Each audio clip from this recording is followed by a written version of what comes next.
Recording in progress.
Good morning.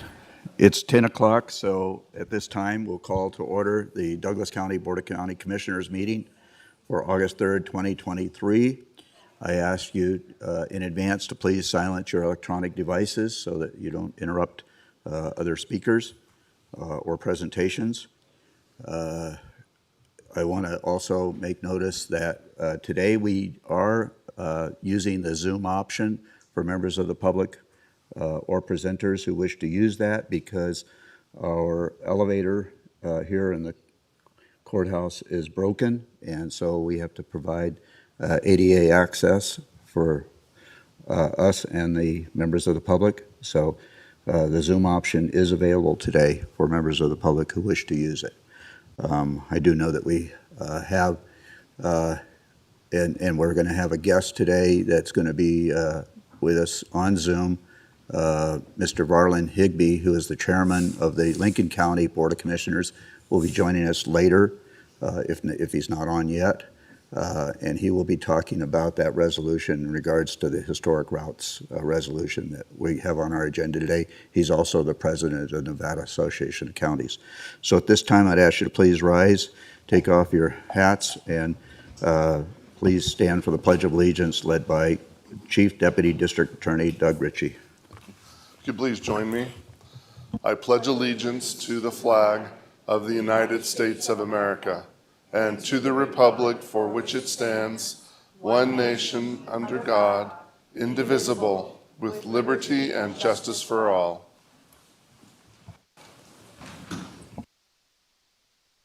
Thank you. First order of business is public comment. Public comment is limited to 3 minutes per speaker unless additional time is granted by the board chairperson. The Board of Commissioners uses timing lights to ensure that everyone has an opportunity to speak. You will see a green light when you begin and then a yellow light which indicates you have 30 seconds left and should conclude your comments. Once the light turns red, we ask you to please sit down. In addition to opening public comment will also be taken on administrative agenda items that are identified for possible action and closing public comment. If you plan to speak on a specific item that is on the administrative agenda and identified for possible action, then please provide your public comment when that agenda item is heard. Public comment will not be taken on liquor board agenda items. If you would like to provide public comment on liquor board agenda items, we ask you to please provide your public comment during the opening public comment section or at closing public comment. At this time, public comment will be taken on those items that are within the jurisdiction and control of the Board of County Commissioners. Public comment. We ask you to please, when you approach the podium, print your name, state your name, and your time will begin once you state your name. Good morning, Ellie Waller. I provided a written comment on removing item M from consent.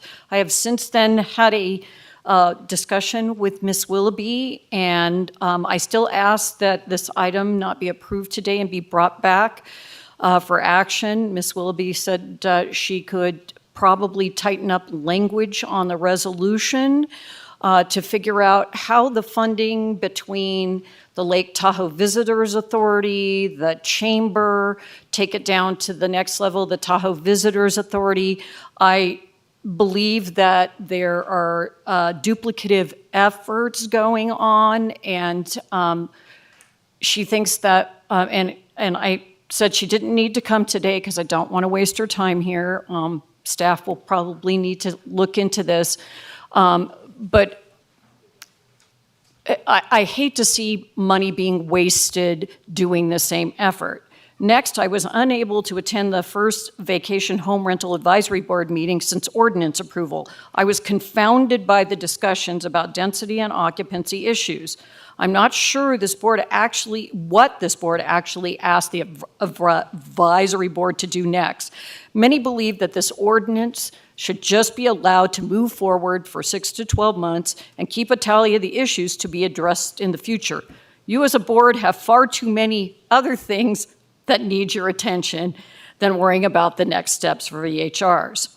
I attended a community development presentation on July 12th at a Republican women's group, sort of launching news that there's going to be a kickoff for the Master Plan 2025. When is this board and public going to receive a similar presentation? This is a monumental task in itself, with Title 20 changes also proposed for community development.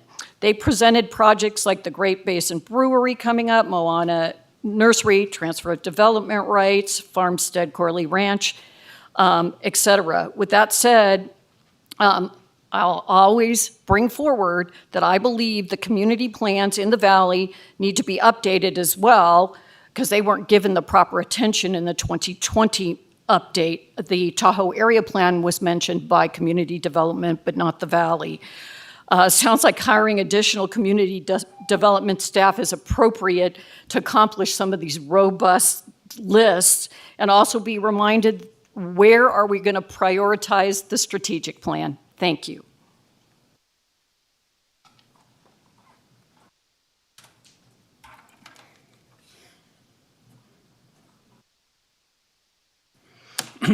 Ted Gaines.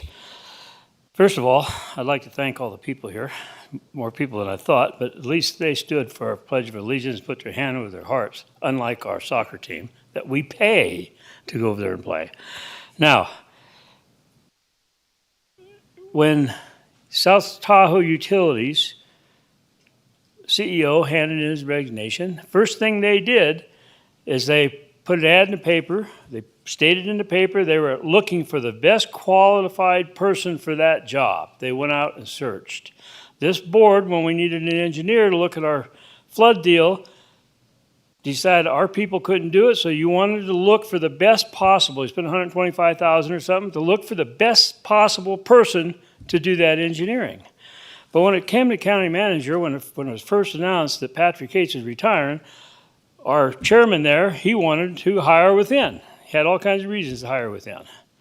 And a couple of our commissioners thought we should look for the best possible person to fill that position. Now, just because you got a degree don't mean you're qualified for that position. Pat, in my opinion, we hired a person here to cover up Patrick Cates' shortcomings and whatnot. Just like Dave Lundergreen set Tim Davis up to be hired as a building official to cover up his shortcomings. The only question our chairman and another commissioner asked about our head building official was his golf game. In fact, our chairman bribed him, offered to pay his green fees to play for him. That's on public record. So this board doesn't have a good experience of hiring people. I don't think there's people on this board who shouldn't even be on the board, and I've told them that. They know that. Now, let's go a little further. I put in personal requests that your legal counsel sent me a letter that said, in 1966, they gave him 5 days to do it. It passed in 67, July 4th. Now, I've got requests that have been in for 4 or 6 months, and I still haven't got them answered. So I gave your legal counsel the permit numbers and whatnot to the day. These things are tied to that permit. They have them. They should have had them. They don't want me to have them. A step further here, I requested the financials on the utility department because the utility department was running $300,000 in the red, people. $300,000. Now, they won't tell me how much they collected of that $300,000, how much the investigator caught them, but I'll bet our county manager hasn't said anything to our district attorney for starting that investigation. I'll bet she hasn't said anything to David Lundergreen for telling me to bring it on, but I keep hearing about the $30,000 that I cost them. Now, the people in this room, myself, the county is entitled to the financials. Somehow, I'm going to try to get them.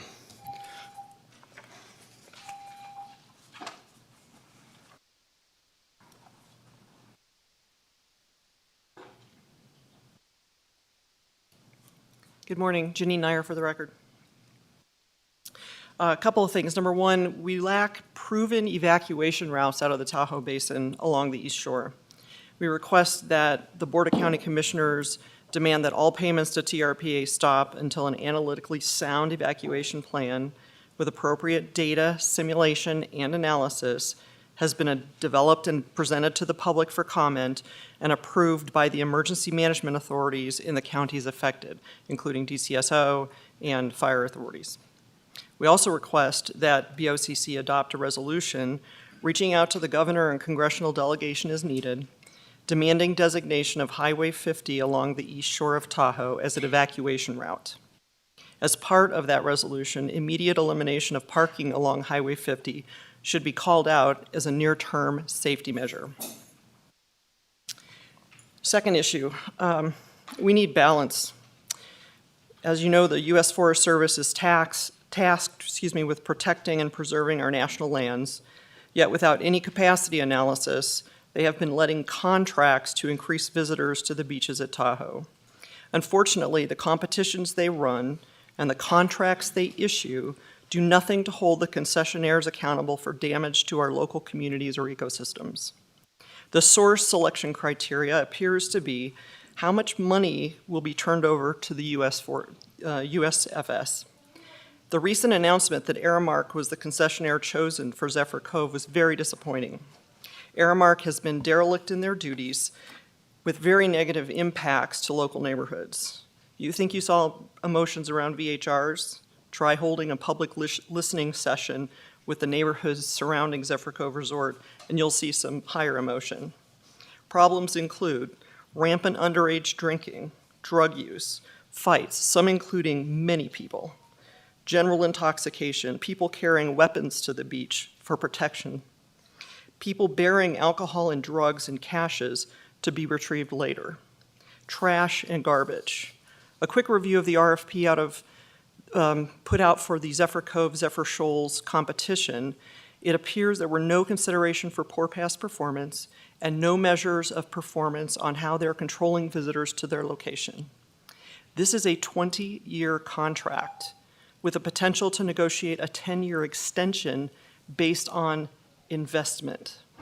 A request that the BOCC hold a public hearing on the Zephyr Cove Resort Zephyr Shoals, and that the Sheriff's Office and Fire Department input be presented relative to safety concerns on that parcel. I believe they are using a lot of sheriff's time and a lot of the fire department's time. The BOCC should also request an environmental impact analysis on the parcel.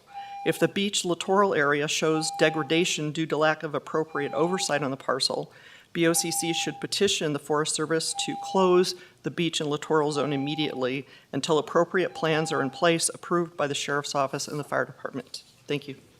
Thank you.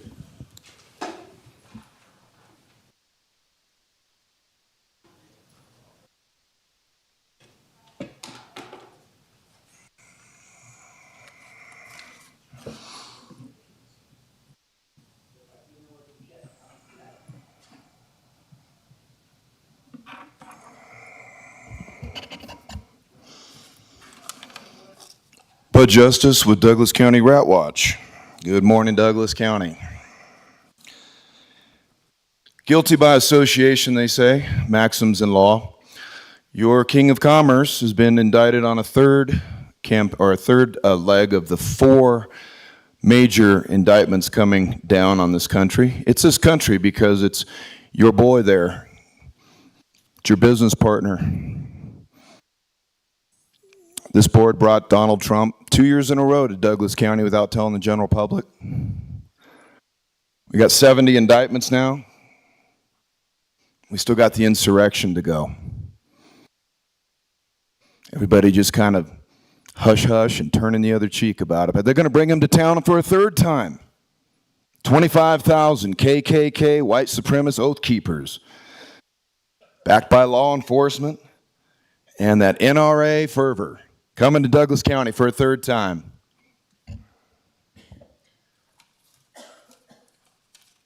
The park contains the whole Douglas County Rat Watch. We see here in their misguided agenda that they're passing these items without discussion. There is no public input on the 44 action items they've passed in the last 2 meetings. They mislead you, saying that members of the public who wish to have a consent item placed on the administrative agenda shall make their request during the public comment, and they just ignore it. And it says here, if items are pulled for discussion, then the Board of County Commissioners will decide whether or not they're going to discuss it or not. On every action item, it says for possible action, discussion. For possible action, discussion. For possible action, discussion. There's no discussion. There's no possible action. They've already made up their minds. This is your government here. They are locking you down into unprecedented debt. We found out last meeting that the JLEC facility is going to be built on a floodplain. They're going to spend just as much money studying the floodplain and how to bring in all the gravel to raise up the building, which is going to cost the same amount as the building. So they're issuing bonds to bind us into the bondage of debt and to a criminal economy, to keep you safe, so they can have surveillance cameras on every light post on your dance floors, stealing your kids, creating the crime that they're paid to police. Wait till you see what's happening in this court over here and what we bring down. I've been distracted because Gardner had me arrested, stole my vehicle, had me abducted. Now they got their county manager trying to steal my estate, issuing falsified letters of administration. That's just the tip of the iceberg. Thank you, Mr. Gibson. Is there an additional public comment?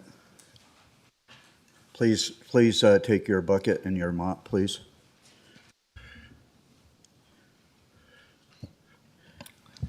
Thank you. Don't know how to follow that.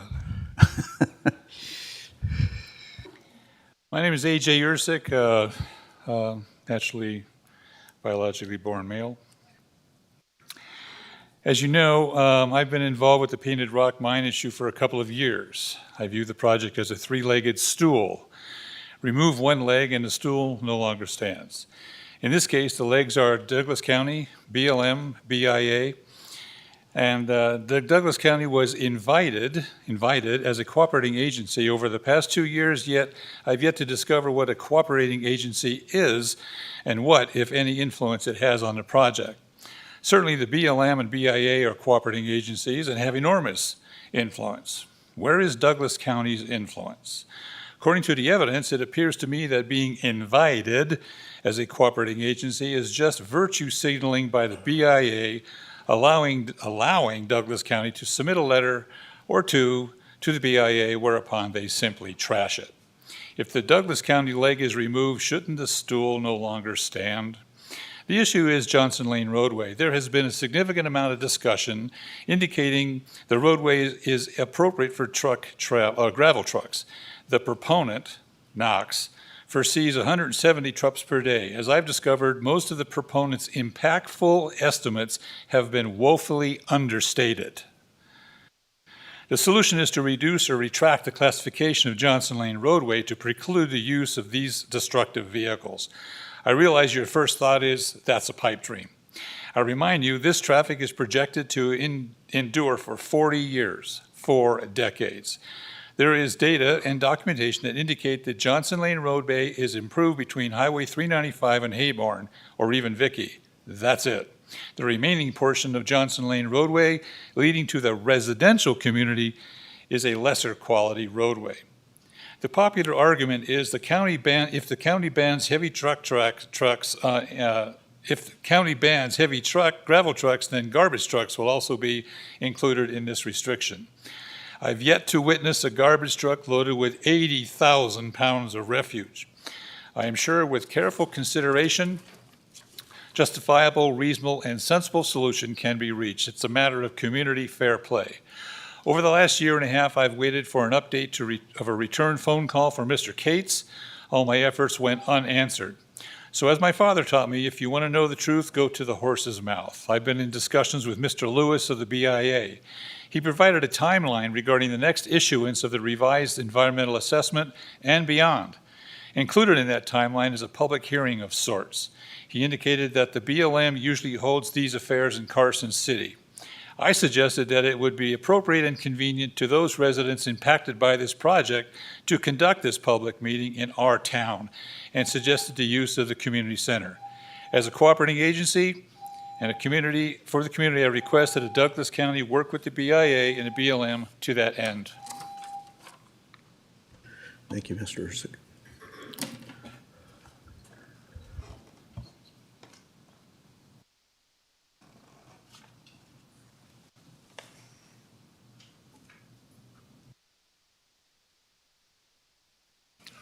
Good morning, all. Again, regarding the Painted Rock Mine issue. I live off Wild Horse Lane that feeds onto Johnson Lane, which I've used regularly to get to town for the last 13 years. My experience in that time is that I seldom have to wait for traffic to pass before entering onto Johnson Lane, and infrequently have to encounter semi-trucks with trailers. Excuse me. My understanding is that this business claims to want to send a minimum of 170 semis loaded with gravel down the entire length of this road. In an 8-hour workday, that's one truck every 2.82 minutes. Again, assuming that the 170 semis estimate is adhered to, which is definitely flexible. My 13 years of experience driving this road also brings to mind the number of children I've seen walking, bicycling, and motorbiking on this very same road. Did you know that an 80,000-pound semi going 40 miles an hour takes 169 feet to stop? That's per the state of Utah. And I believe that the people generally travel much faster down that road. Everything about this is good for the business that wants to cram it down our throats and the Bureau of Indian Affairs. but it's all bad for the residents of Johnson Lane, whom you are here to lead in achieving our goals per the county website. Thank you.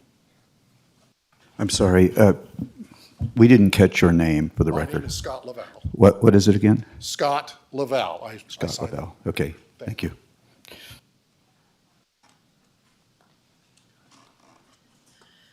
Good morning, Commissioners. My name is Cindy Lavelle. I am the wife of Scott Lavelle and also live in the area of Johnson Lane.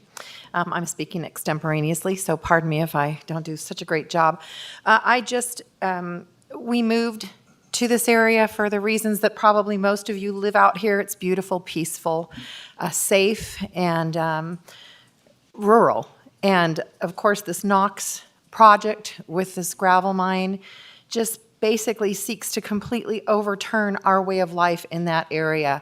I don't know where all of you live, but I can't imagine if you lived in an area where you had a Stephanie Way here, a Johnson Lane here, and had to deal with those large trucks coming down, the noise, the safety issues. It would completely upend everyone's way of life out there. And I can't imagine any of you would want to be subjected to that yourselves as residents of this wonderful area. Safety issues, lack of peace, nonstop. And again, where is the benefit to Douglas County? Where is the benefit financially to anyone but perhaps the Bureau of Indian Affairs and the company itself? There is no reason that Johnson Lane should be turned into some kind of roadway that it is not to accommodate this company's gravel business. It just makes zero sense. So I implore you, please, as our commissioners, our representatives who we've voted into office, to retain our way of life here the best we can. We know progress is progress. This is not progress. This is just awful. So thank you so much, and I implore you to please help us be part of stopping this. They can find another route that doesn't go right through neighborhoods. Thank you. Thank you.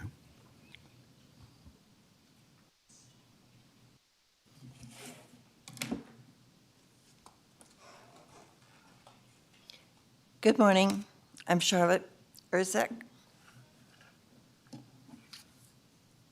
As you know, my husband has spoken with BIA, Mr. Lewis, and it's my understanding that the county, you guys, do have a responsibility to your residents. They don't have any responsibility to us. I recognize Mr. Gardner's participation in getting the Judicial Center going. Thank you for that. However, considering all of this, you need to understand that the roads of Johnson Lane, East Valley, that these trucks are going to be going on, are not of a quality that can withstand that for years and years. You're going to be paying some tax dollars, which, again, in your political runs, you've all stated that you should not increase the tax dollars to us. Well, we're going to be paying for those roads to be maintained. They're not in the best condition presently. I do want to thank you for your time. And just remember, we are the people that vote for you. Additional public comment here? Okay, as I indicated earlier, we do have the Zoom operation going today. So, Ms. Johnson, is there anybody on Zoom who wishes to participate in public comment? Thank you, Mr. Chair. Marsha Johnson for the record. I do have two people with their hand raised indicating they would like to provide public comment. Mr. Slade, do you have opening public comment at this time? Yes, I do. Can you hear me now? Yes, we can. Please state your name and then we'll start your time. Jim Slade. Item 2 on today's agenda is a presentation by the BLM on activities in our county. I would like to raise a concern that hopefully Mr. Dow, the district manager, will respond to, or if not, that one of the commissioners will ask about. The Fay Luther Trail near the south end of Foothill is arguably the most popular trail in the county. My wife and/or I have hiked there at least 5,000 times. Part of it are on BLM land. Last year, we ran across a BLM crew clearing sagebrush from large swaths along the trail. Sagebrush is the Nevada state flower. The BLM workers claimed they were cutting a mosaic, a surface pattern where only a portion of the sagebrush would be removed and the cleared portion might not even be visible from the trail. They were doing no such thing. They were clear cutting. When reminded the workers of that, they pointed out a lone desert peach tree that they had saved. The BLM clear cut the area right up to and across the trail in many places. I called the BLM in Carson to complain and was totally disappointed with their response. This was done presumably to lessen wildfires. But what is the clear-cut area now full of? Cheatgrass. Mike Pellant of BLM Rangeland Ecology recently wrote an article titled "Why Cheatgrass is Bad," in which he, quote, explains how cheatgrass and wildfire create a vicious cycle that harms our wildlife and our way of life in the West. He also stated cheatgrass is one of the biggest invasive species problems in the Western U.S. Farmers.gov states, cheatgrass on your land doubles the risk of wildfire. It ignites as easily as tissue paper and causes fire to spread rapidly. So in trying to reduce the risk of wildfire, the BLM has likely made it worse. In addition, a majority of hikers on Fay Luther Trail are accompanied by one or more dogs. Yet cheatgrass seed can burrow under a dog's skin, go undetected, and cause serious infection, even migrate into their body and cause problems with their lungs or abdomen. So the BLM has destroyed sizable tracts of sagebrush, our state flower, and has been replaced mainly by cheatgrass, not only an invasive fire risk, but potentially dangerous to our pets as well. I hope the district manager will explain exactly what they were hoping to do and what they plan to do about the disaster that they have created. On another issue, Commissioner Rice, we have not forgotten your repeated, purposeful, knowing lies from earlier this year. Why you refuse to apologize for those false statements is hard to fathom. If you have any shred of civility remaining, you should apologize now, not to me, of course, but to the board for trying to influence them with your lies, and to the public. Failing to do so would show a profound disregard for truth and integrity, the hallmarks of good governance.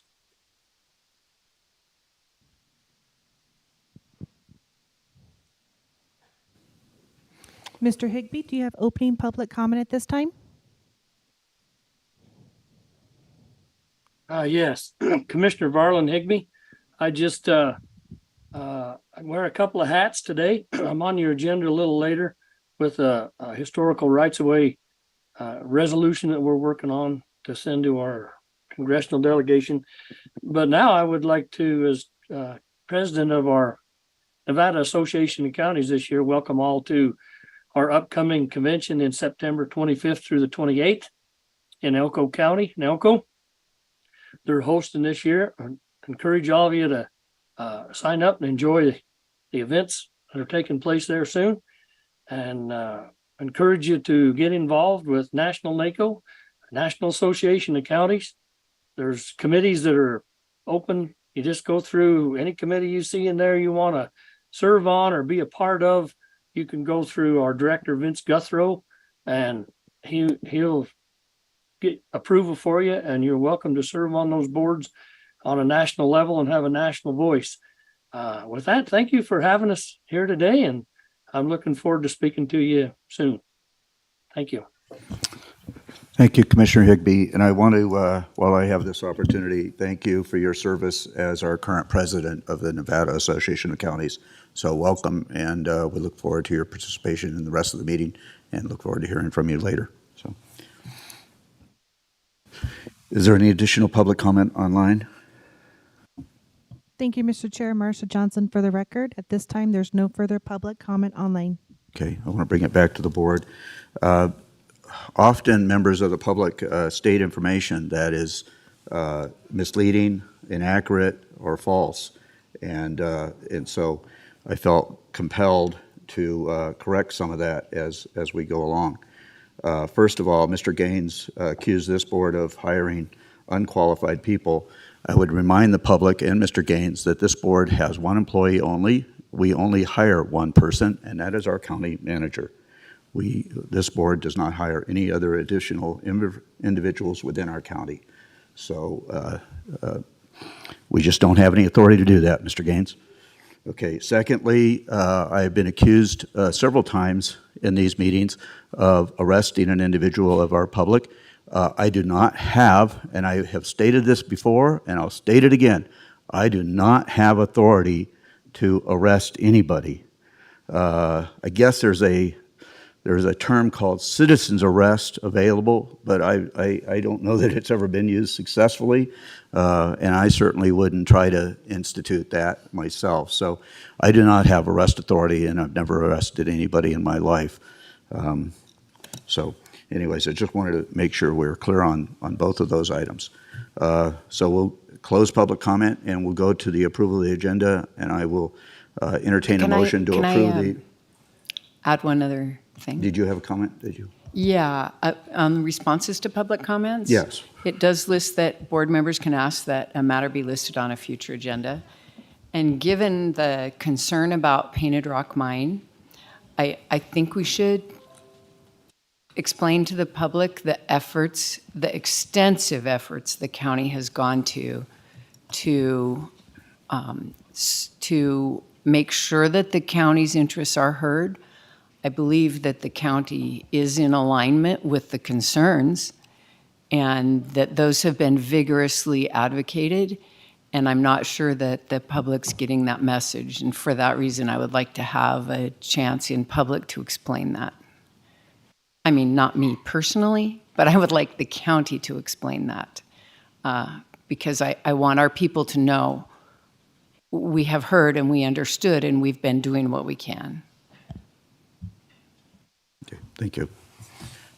Any other commissioners have anything? Okay, I'll entertain a motion to approve the proposed agenda as presented. So moved. Second. Okay, motion by Commissioner Rice, seconded by Commissioner Noah Sad to approve the proposed agenda as presented. Since no further discussion, all those in favor signify by saying aye. Aye. Motion passes 5-0. We'll now go to the approval of the previous minutes for possible action. Discussion to approve the draft minutes of June 26, 2023 special meeting of the Board of County Commissioners. Entertain a motion to do so. So moved. Second. Motion by Commissioner Noah Sad, seconded by Commissioner Rice to approve the draft minutes of June 26, 2023 special meeting of the Board of County Commissioners. Is there any corrections or any additions that need to be made? Sensing none, all those in favor signify by saying aye. Aye. Motion passes 5-0. We'll now recess as the Board of County Commissioners and convene as the Douglas County Liquor Board. This board is made up of the 5 commissioners as well as the addition of our county sheriff, Mr. Dan Coverly. However, Mr. Coverly is absent today, so we'll only have 5 votes available for this. Item number 1, Douglas County Liquor Board. It looks like Mr. Duffy is being filled in by Sergeant Schemenauer today, or Sergeant Lynch, I'm sorry. Get you guys mixed up, sorry. Pretty close. Anyways, so I'll read the item and then we'll discuss that. Item 1, or I, whatever it is, I'm not sure, for possible action. Discussion to approve the request for the on-site unrestricted and packaged retail liquor license for Genoa Golf Group, IV, LLC, DBA, Genoa Lakes Golf Club, Ranch Course, represented by Tournament Director and key employee Samuel Lewis Huff, Management Company's President Jeff Allen Christensen, and Management Company's Chief Operating Officer Dante James Bakke. I hope I'm pronouncing that right. Samuel Lewis Huff, Jeff Allen Christensen, and Dante James Bakke have signed a waiver of notice of hearing. Genoa Golf Group, IV, 4, LLC, DBA, Genoa Lakes Golf Club / Ranch Course is located at 2901 Jacks Valley Road, Genoa, Nevada, 89411. Mr. Sergeant Lynch. Yes, thank you. This applicant has met all the requirements of the Sheriff's Office and is not in objection. The applicants are, I see a couple of the applicants. Do you have anything you wish to add, or are you just here for the entertainment purposes today? If there's any questions, we're here to... Okay, so I'll take it to the board. Is there any questions by the board for this? Okay, sensing none, I'll entertain a motion to approve this. So moved. Okay, motion by Commissioner Hale, seconded by Commissioner Rice to approve the request for on-site unrestricted and packaged retail liquor license for Genoa Golf Group, IV4 LLC, DBA Genoa Lakes Golf Club Ranch Course as presented. Sensing no further discussion, all those in favor signify by saying aye. Aye. Motion passes 5-0. Thank you, Mr. Thank you, sir. Sergeant Lynch. Appreciate it.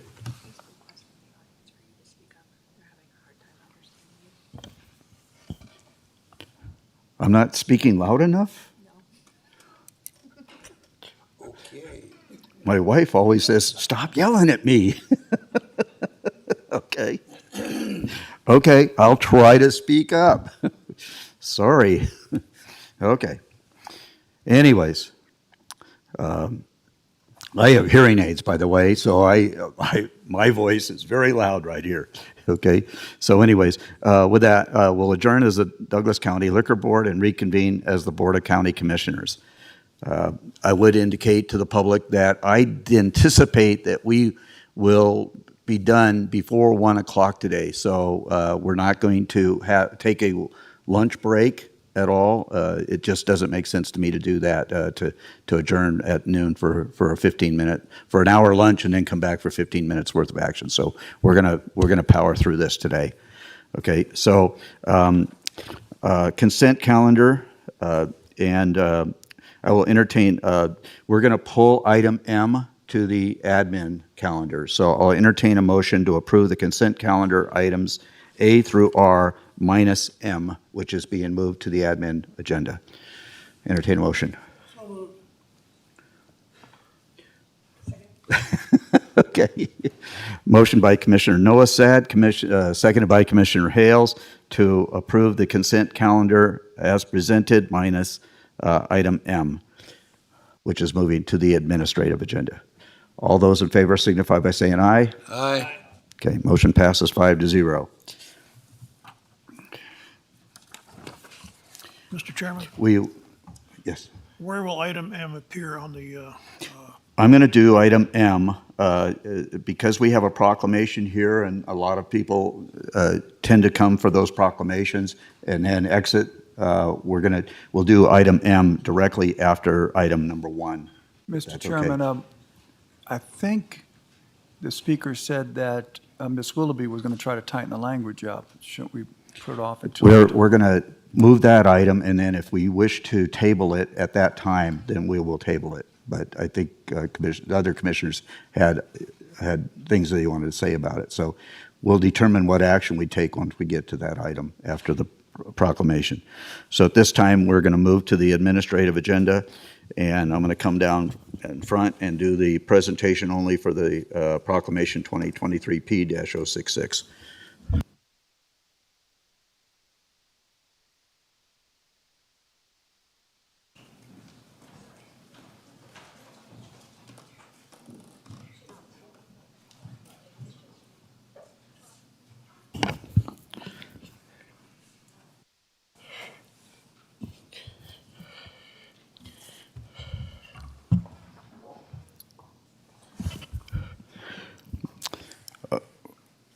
Item number 1 for presentation only. Is that loud enough?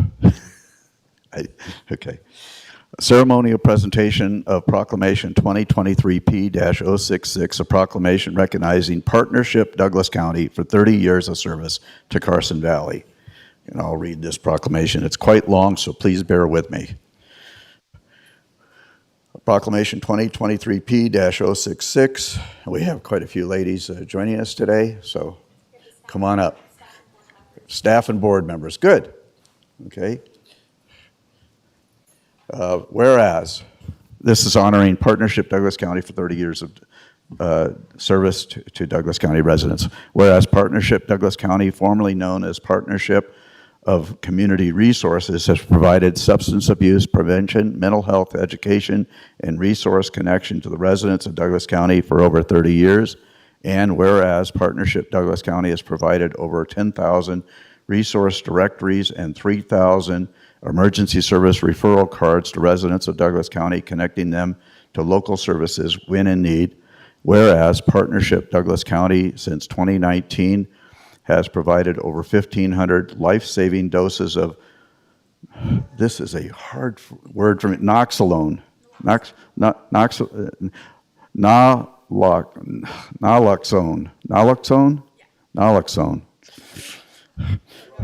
How do you do this, Mr.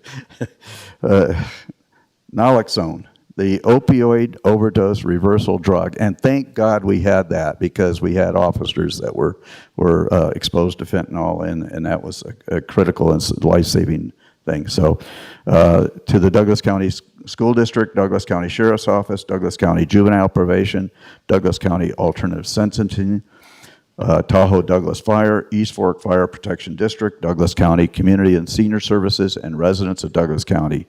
Whereas Partnership Douglas County annually provides substance use prevention education to over 200 youth within the Douglas County School District, and supports the Douglas County Sheriff's Office with alcohol compliance checks and retailer beverage server trainings. And whereas Partnership Douglas County annually reaches over 5,000 individuals and families with prevention education both in English and Spanish through in-person trainings, events, presentations, social and print media, and by community outreach. And whereas Partnership Douglas County funds and supports over 15 different agencies across our region, including the Douglas County MOST team, Douglas County FAST team, Douglas County Social Services, Suicide Prevention Networks, and others to provide direct services to our community members.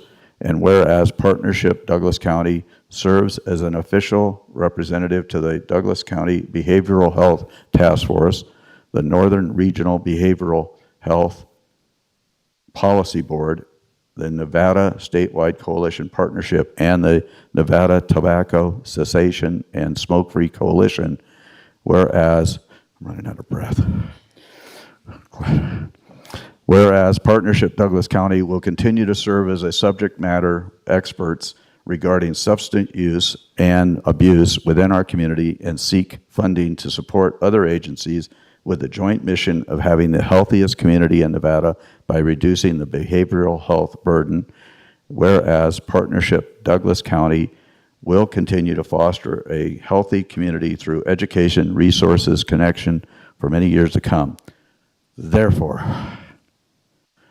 be it proclaimed by the Douglas County Board of Commissioners, along with the Douglas County staff and residents, we recognize the achievements of Partnership Douglas County on this 30th anniversary and show appreciation for their dedication to the community and for serving the citizens of Douglas County in support of substance use prevention and education, adopted this third day of August 2023, signed by myself and attested to by our Clerk Treasurer, Amy Bergens.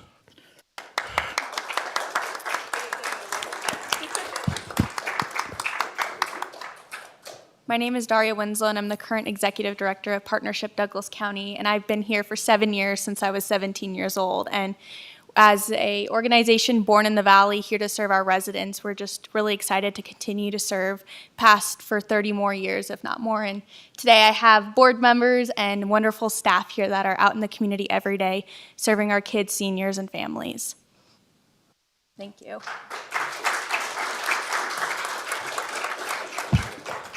Anybody else? No? Eric, you want to, why don't you?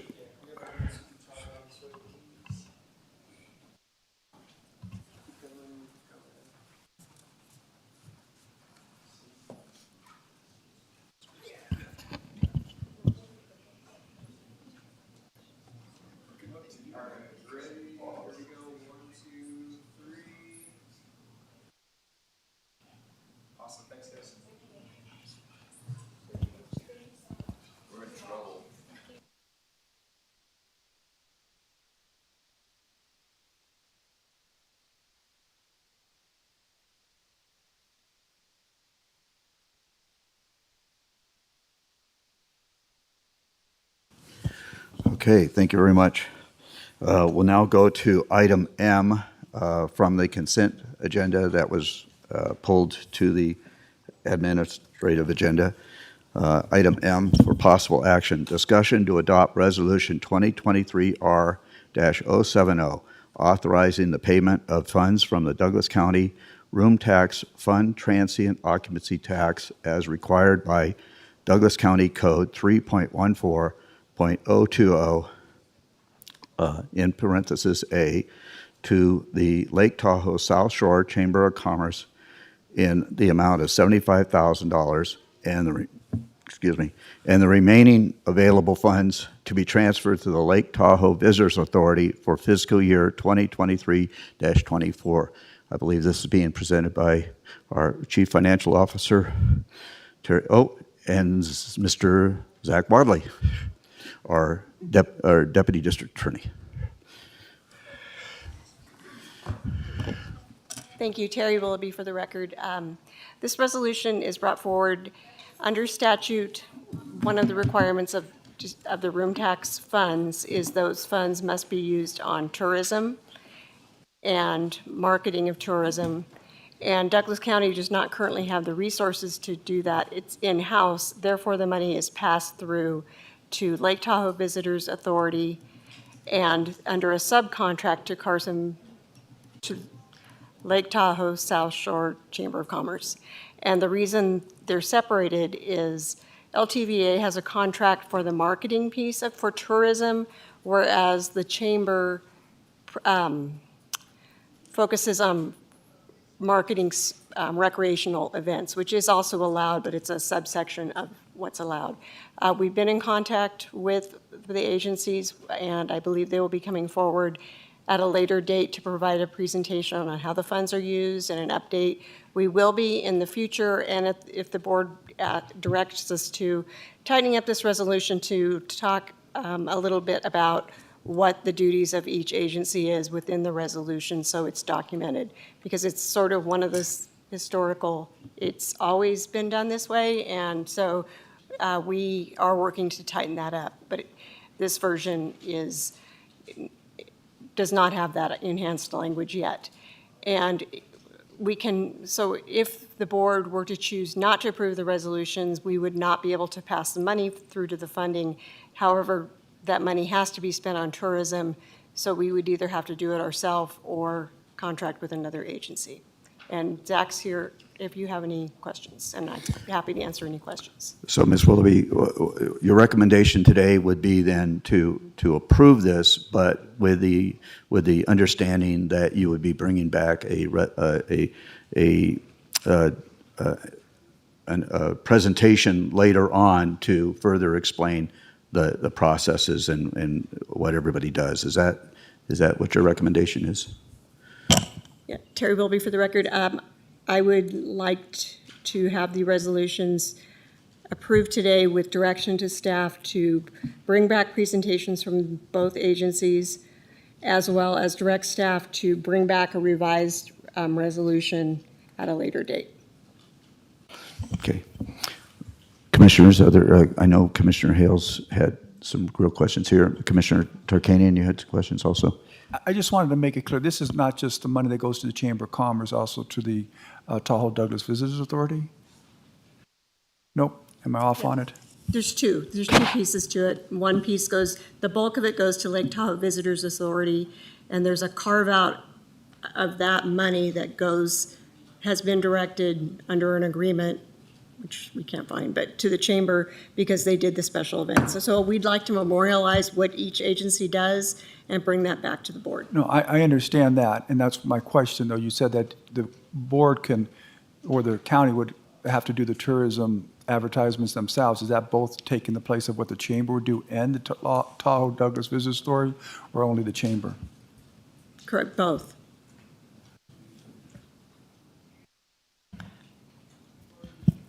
I'm in favor of moving forward, as you've explained.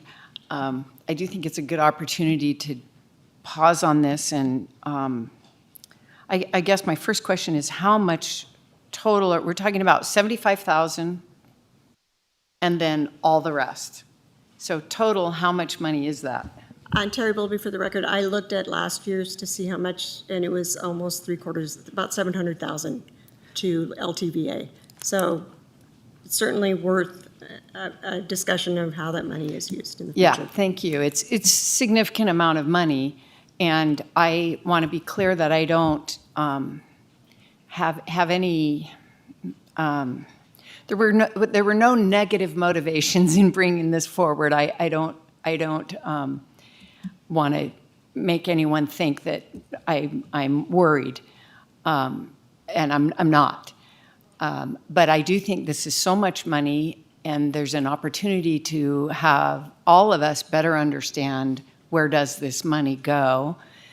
And I think there's another question that I think is worthy of public discourse, and that is the mission statement of one of the entities is to promote tourism. And then I think that there's a concept of somewhere along the lines managing tourism. And I don't know that we've had a public conversation that involved the county commissioners regarding what is the right thing that should happen here. Should there be concerns about over-tourism, about managing tourism, or is this money, should this money be solely dedicated to promote tourism, and what does that look like? I think for almost $750,000, it's worth our conversation about what is happening and what should happen. And I think that would be, I know we have a lot on our plate with strategic plan and other things, and so I don't want to have this be a huge time diversion. But I think to talk briefly about this and to understand where the money goes would be worthwhile. But approve it today and have those things happen in the coming months, and then next year we'll have a resolution with more detail. Terry Wilby, thank you. And I think at the same time, the question always comes up, why is it split in the lake, but the valley it's not? And I think that would be, the whole thing needs to be looked at again and reviewed. Hasn't been looked at in a while. Thank you. Any other questions, commissioners, or observations? Commissioner Rice? Mr. Chairman, one of the things that I want to make sure that we understand is that this money goes to sponsor events that happen at the lake. And this was our state legislature mandated that this Lake Tahoe Visitors Authority be formed, and that this money be used to advance tourism. Pardon my speech, I had a misfortune of loading my car when it was icy outside, and it didn't turn out too well. And so my physicians, after they tore my head apart, put me back together again, and things are still gelling. So I wish that I had consumed enough alcohol to cause this slurred speech, but I did not. And so bear with me. The Visitors Authority includes their website, the Visitor Center, travel planner, the events that they sponsor, the American Century Championship Golf Tournament that occurs, Harvey's Outdoor Concert Series, Heavenly Holidays, Amgem, all kinds of events are sponsored by the South Tahoe Visitors Authority. And serving on their board of directors has been a privilege for me, because I had no idea of the involvement that they had with our community. And both the events that our citizens get to enjoy, along with the people that come to Lake Tahoe to spend their money and contribute to our tax base, which is over 40% of our budget comes from the Hill. So I think we need to keep that in mind, and thank you. Mr. Chairman. Commissioner Nosed. I'm going to take a cue from the chairman. Which NRS created these entities? Just off the top of your head. Thank you, Zach Wadley, Deputy District Attorney. So there was a specialized act that created the Tahoe Douglas Visitors Authority that was enacted by the legislature. It's not codified as a specific NRS, but it's the Lake Tahoe Lodgers Act, if I recall correctly, but I can provide a copy to you. The piece of the room tax that we're talking about today is imposed via county code, and via county code, it is required to be used for tourism promotion.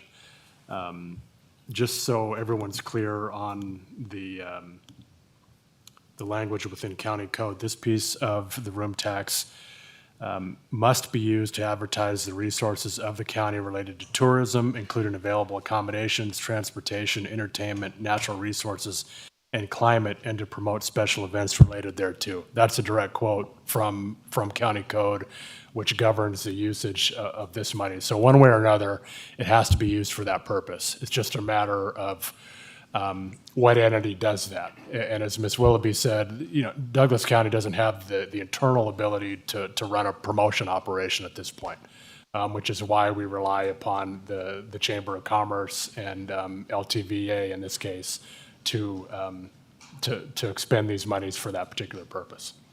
And step back a bit, what was the act that created all of this? If you'll bear with me 1 second, I'll get you the exact name of the act. Hang on.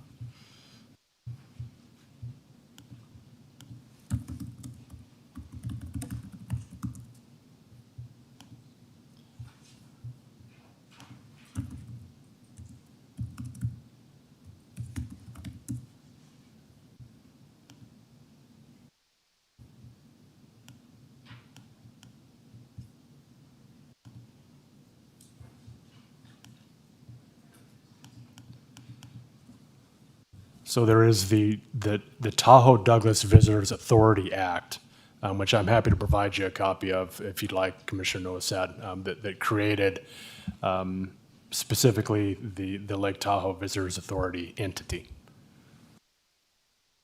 So it's the Tahoe Douglas Visitors Authority Act, TDVA. Interesting. So, and I share, so what my comments will be is we have a number of entities at Lake Tahoe that are promoting tourism. LTVA, TDVA, and the Lake Tahoe South Shore Chamber of Commerce. In addition to that, we have a visitors authority here on the valley floor, Carson Valley Visitors Authority, that promotes tourism here on the valley floor.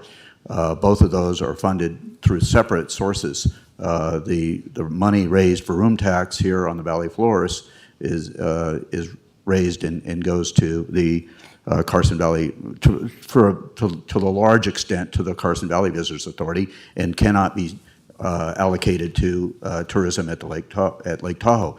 In addition to that, though, on the reverse, those monies that are raised in room taxes in the Tahoe Township can only be spent up at the Tahoe Township in the various categories or allocations, that they're designed for. But I share Commissioner Hale's questions regarding promoting tourism, managing tourism, and over-tourism. We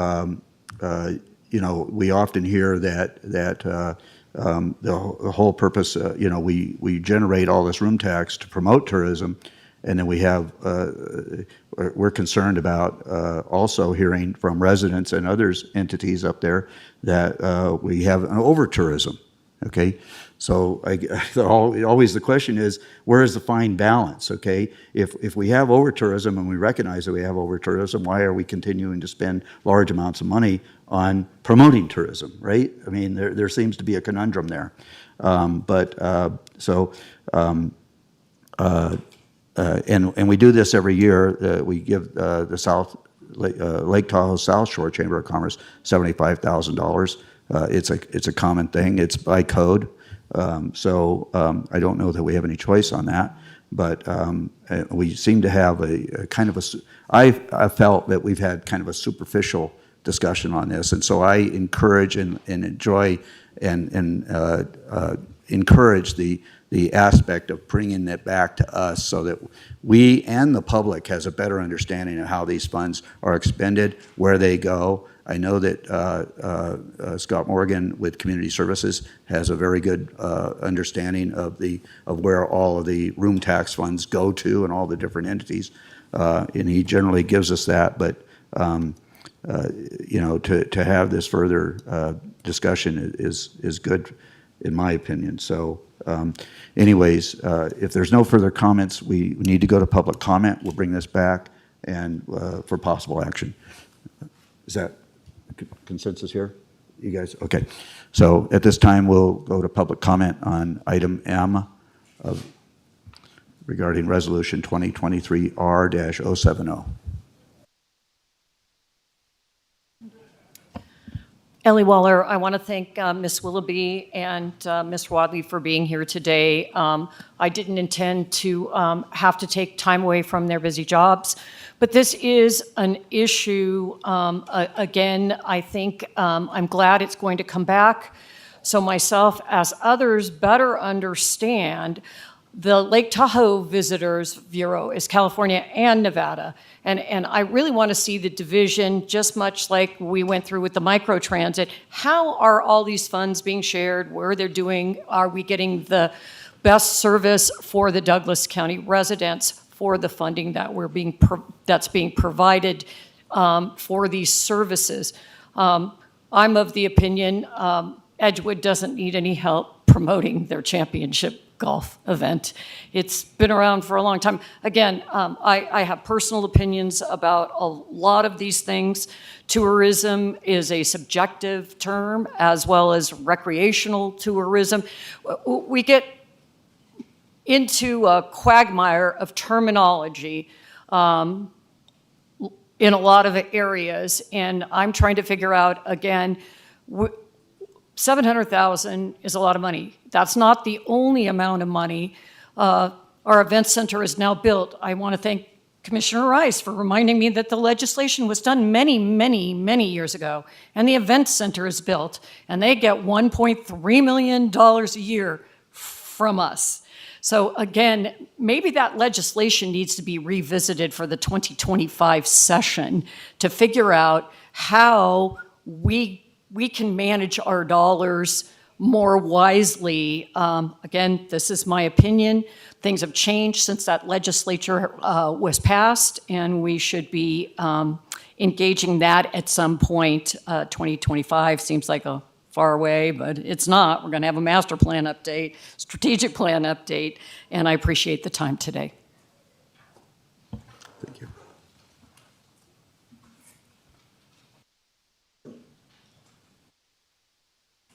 Jeannie Nair for the record again.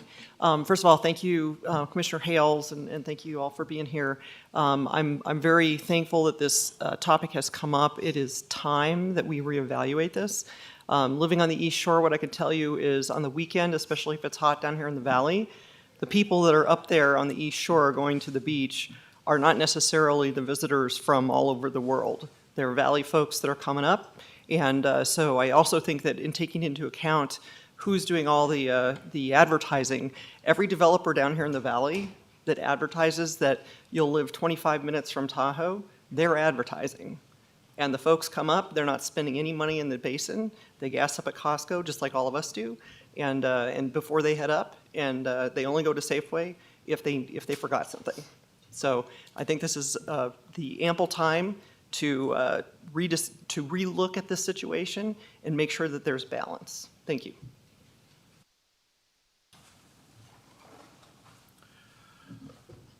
Good afternoon. Well, good morning still. Michael Glover, President and Chief Executive Officer of Tahoe Chamber, Lake Tahoe South Shore Chamber of Commerce. I just wanted to make a couple of quick comments. One, we have provided to the county manager, and I believe Ms. Willoughby has that information, basically what the chamber does with that money that we get. Really what we're trying to focus on are the specific businesses, the individual businesses, especially the small businesses on the Douglas County side, so that they benefit from the economic benefit of tourism that's coming up into the lake. Also, just as a quick point of clarification, although the LTVA was formed under the TDVA Act, the money that we're talking about actually goes to the Lake Tahoe Visitors Authority. So the easiest way I think of to look at the differentiation between what we do is that they're the big picture. They're bringing people to the area. And from the Chamber's standpoint, we use that money to drive people to businesses that might not benefit from that directly. We're trying to drive people up to the smaller mom and pop shops up on Kingsbury and, Round Hill Mall, places that might not get that awareness otherwise. So I'm also happy to entertain any questions, and I'm also happy to come back and do a presentation.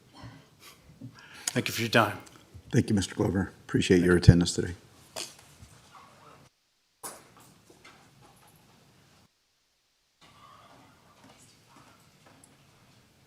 Jason Gibson with Douglas County Watch. We are a network of professionals who are interested in the quality of life in Valhalla Valley, the Lake Tahoe Basin.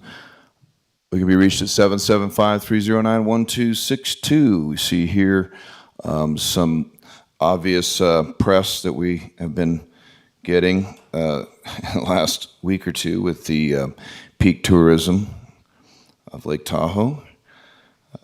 Traveler's Guide warning people to avoid Lake Tahoe, managing huge tourist crowds. The word is out. Lake Tahoe is being harmed by erroneous government practices.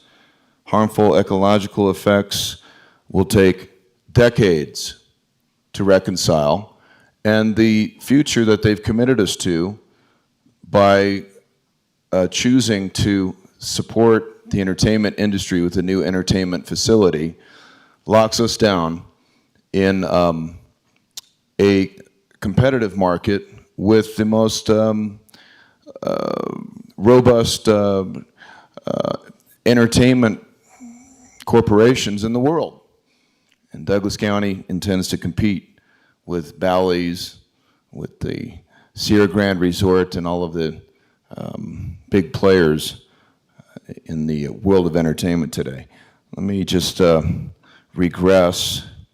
It says here, in addition to all the microplastics that they're finding in the lake, Lake Tahoe officials are tackling over-tourism with a focus on management, not marketing. New fees may be born, may loom. So they're gonna, one way or the other, they're gonna get the money, because that's what it's all about.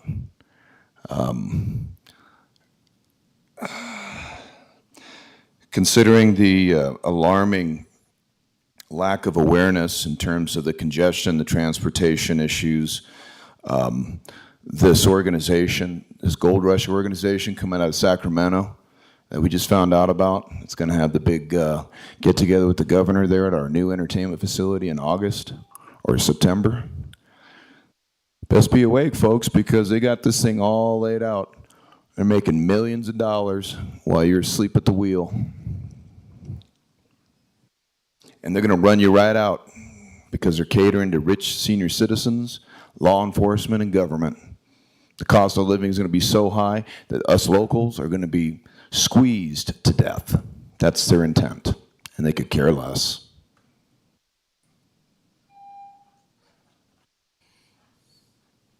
Is there an additional public comment here in chambers? Sensing no additional public comment here in chambers, Ms. Johnson, is there any public comment online? Thank you, Mr. Chair. Marsha Johnson for the record. At this time, there's no public comment online. Good, we'll bring it back to the board. Any further comments, questions, observations by the board? If not, then I'll entertain a motion. I move that we approve Resolution 2023-R-070 as presented. Second. Do we wish to include in there with the understanding that they will be coming back to us with? I'm going on trust. Okay, okay, very good. Okay, we have a motion by Commissioner Hale, seconded by Commissioner Rice to approve, adopt Resolution 2023-R-070 as presented. Is there any further comments, questions? I don't like the trust, but, I mean, it puts you in a tough bind because you want to give the money to the area where it needs it right now, but I don't understand. Oh, okay. I'll amend it with the language that you just stated. Okay. Okay, so any discussion on the amendment? Yeah, I'd like to hear it again. What is it? Just that we approve the adoption, we adopt the resolution 2023-R-070 today as presented, with the understanding that our chief financial officer will be bringing back to us a presentation in regards to the activities of all these other entities at an undetermined time. They don't know that we have a determined time. I think it's more information than presentation. Okay, okay, information. Okay. Yeah. Okay. Okay, so we'll vote on the amendment then. All those in favor of adopting the amendment to the motion? Aye. Aye. Okay, motion passes 5-0. So now we'll have on to the motion to adopt Resolution 2023-070 as presented and as amended. Right, Mr. Ritchie? Okay. All those in favor signify by saying aye. Aye. Motion passes 5-0. Thank you very much for your presentation. Appreciate it. Okay, we're going to take it's 11:13, 10 minutes. Okay, we'll return at, let's say, 10 minutes. We'll put us at 11:25. Okay.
Varlin, are you still there?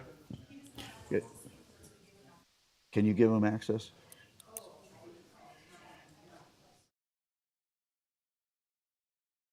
Varlin, are you there? Okay.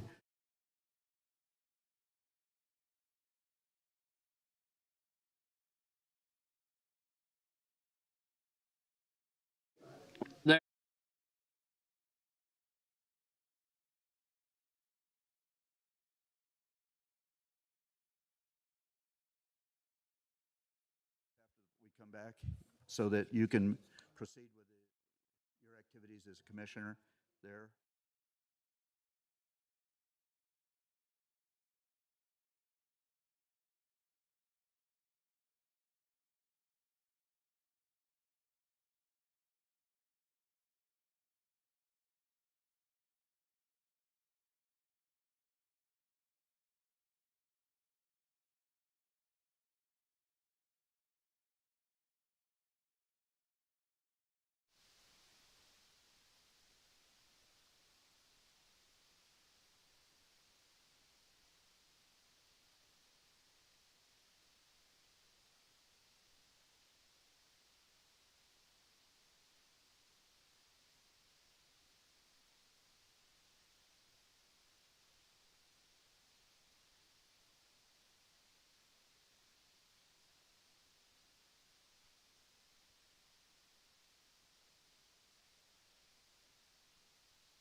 Recording in progress.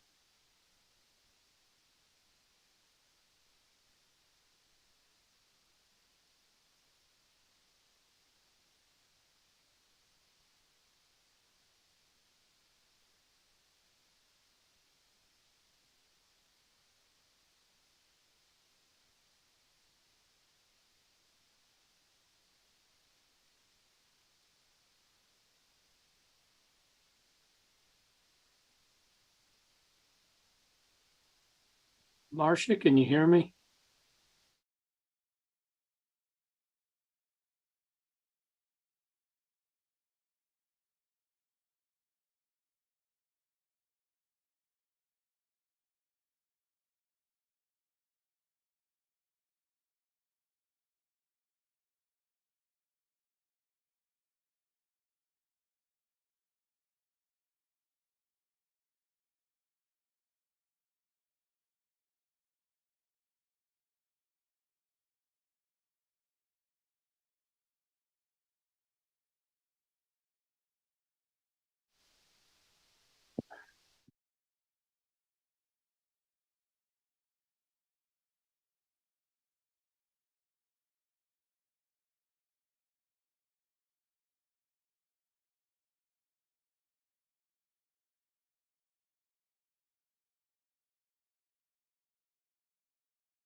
Okay, it's 11:25, so we're back in session. And out of respect for Commissioner Higbee from Lincoln County, who's online to give us some information regarding item number 5, we're going to move item 5 forward at this time, and then we'll go back to item 2. So for possible action, item number 5, discussion on the adoption of Resolution 2023-R-074, a resolution supporting the Nevada Association of Counties Resolution 23-02, which supports the introduction and passage of the Historic Routes Preservation Act by the United States Congress. Mr. Higbee, you're there? Oh, very good. Good to see you this morning. Yes, good to see you too. Okay. Looking forward to seeing nice you. Visiting with you last week in Austin, Texas. So, anyways, Commissioner Higbee, the floor is yours. Okay, thank you. Appreciate that. Board members, thank you for your time and consideration of this resolution. There's something that, let me give you a little history on this. This bill has been worked on for almost 20 years, over 20 years. I started with Colorado, and then Wyoming, and then Utah, twice out of Utah. It's been worked over by Utah's Attorney General. It's been moved to, the language has been changed as such. It started out as harsh and demanding. It's the language is now that is in the bill has been worked down to where it follows FLTMA pretty closely. What the major change is, it gives counties the ability to claim their roads under the rightful ability to claim their roads across federal lands under RS 2477, which FLTMA requires. But when counties right now go to claim those roads, we're forced into federal court. And now the onus of proof falls upon the counties to prove it. And now you're stuck with a $300,000 or $400,000 lawsuit to claim a simple road that maybe goes from across an Indian land, across through a national forest, or across BLM to a community that is underserved. And because of this, I've pushed really hard for the last 4 or 5 years to get this done. And it needs to be done out of Nevada, so it's bipartisan. Masto and Senators Masto and Rosen have shown interest in this and committed to helping us do this, but they need the support from the counties saying that we'll back you. If we introduce this bill, we have your support. And that's what this resolution is all about. And hopefully in the future, with the passage of this bill, it'll do several things. No more garbage, no more shovel brigade, no more $600,000 to Elko County in lawsuits to claim a road, or Nye County. A few years back, some of you are old enough to remember Dick Carver, some not. Anyway, they had a huge issue in Nye County, and it come down to Commissioner Carver actually taking a bulldozer and opening a road that was one of the main thoroughfares between Antelope Valley and Big Smoky. And it turned out, it got pretty ugly before it got better. Hopefully we don't have to deal with that again with the passage of this bill. So I'll pause there for a minute and turn the floor over to Robert Widener, who is helping me. He's the individual that's in Washington, D.C. that is pushing this thing while I'm not there. I've spent a lot of time earlier this spring lobbying myself to set all this up, and Robert has been working on it longer than me, but he has pretty much volunteered to follow up with the doors that I opened or helped get open. I can't take all the credit because Utah, Wyoming, and Colorado and some of the other commissioners from the other counties in other states have been part of this. So I can't take all the credit, and I appreciate all the work and efforts that they've accomplished with their congressmen and their senators. So Bob, if you want to take it from there.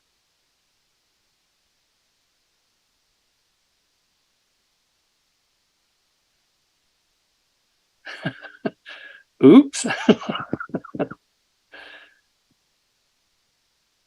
Can you hear me okay? Yes, we can hear you now. Okay, all right. I see there is a button to unmute. Can you hear me now? Yes, we can. Okay. There are 2 points I'd like to make, commissioners, and the first one is historic Route 66 that runs from Chicago to Los Angeles. When it hits the public land states, New Mexico, Arizona, California, is not recognized on the BLM title plats, except for maybe a few miles. And yet that road exists. It's an RS 2477 right-of-way.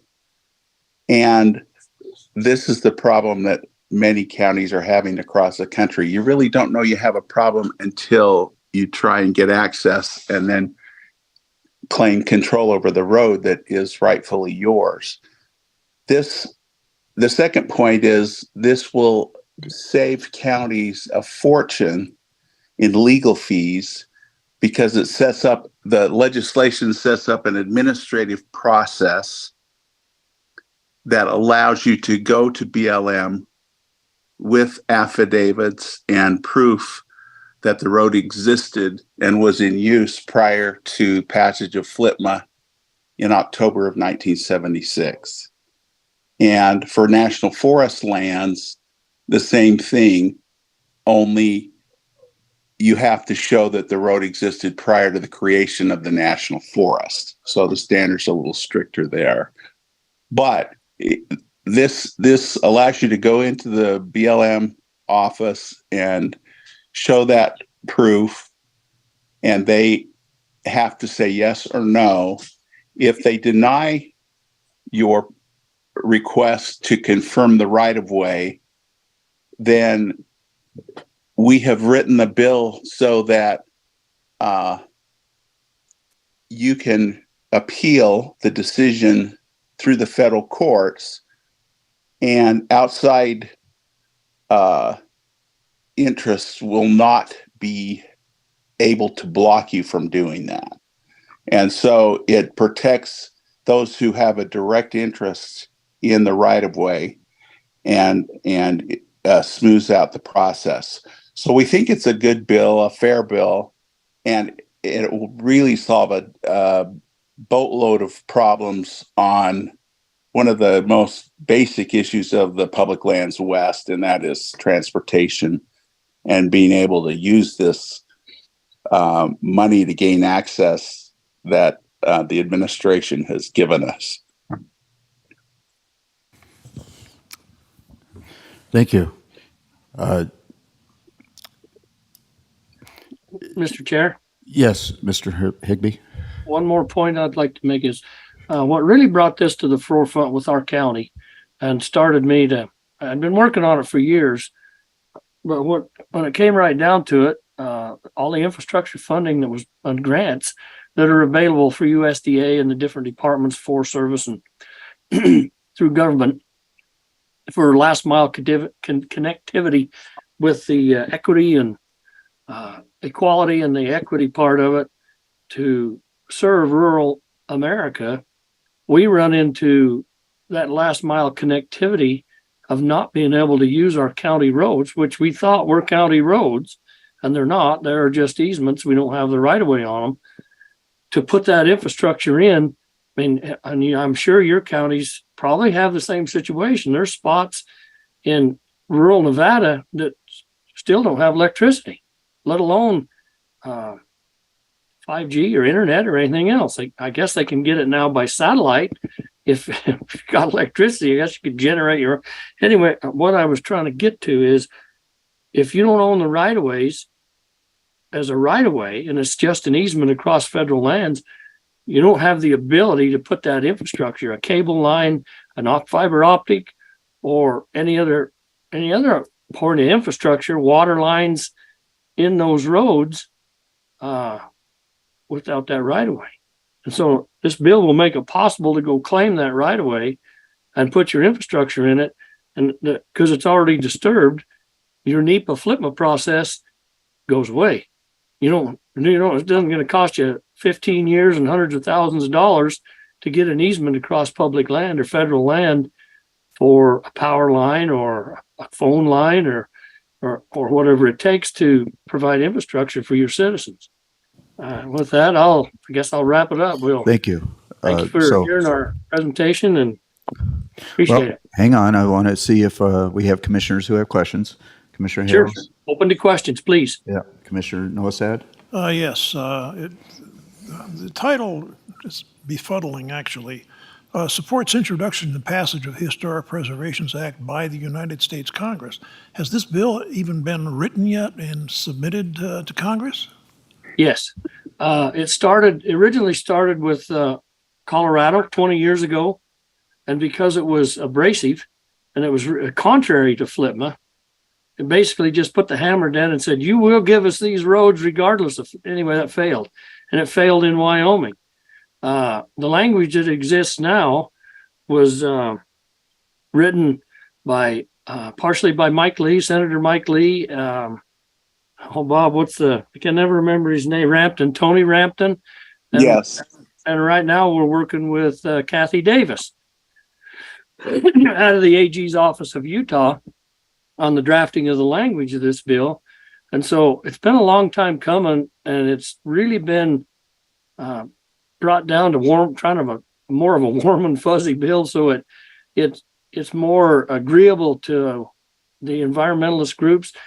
Their main concern with this bill and why they've opposed it for so many years is they say, well, if you do this, you're going to give all these Western counties the ability to pave roads through our monuments, through our parks, through our, and claim these roads and do development on them, which is really a misnomer because most counties don't even have enough funding to blade them, let alone pave them or improve them.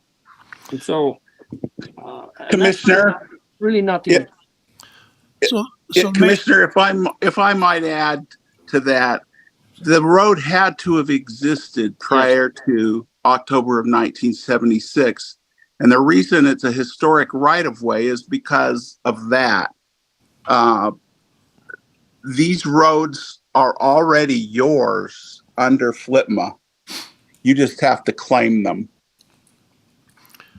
Okay. And this is an inexpensive way to do it. All right. The question I asked was, do you have the text of the act with you? You got that written down somewhere that you can share with us? Absolutely. Yes, we do. We do. And we'll get that to you this afternoon. We've got Commissioner Gardner should have a copy of it, but we'll make sure you have it this afternoon. I'm sorry, Mr. Widener, we do have it in our packet. It's on page, I'm trying to see here. 300. Item 5, it's in your package. The bill is on 293, starts at page 300 of your package. Yeah, so. I withdraw my question.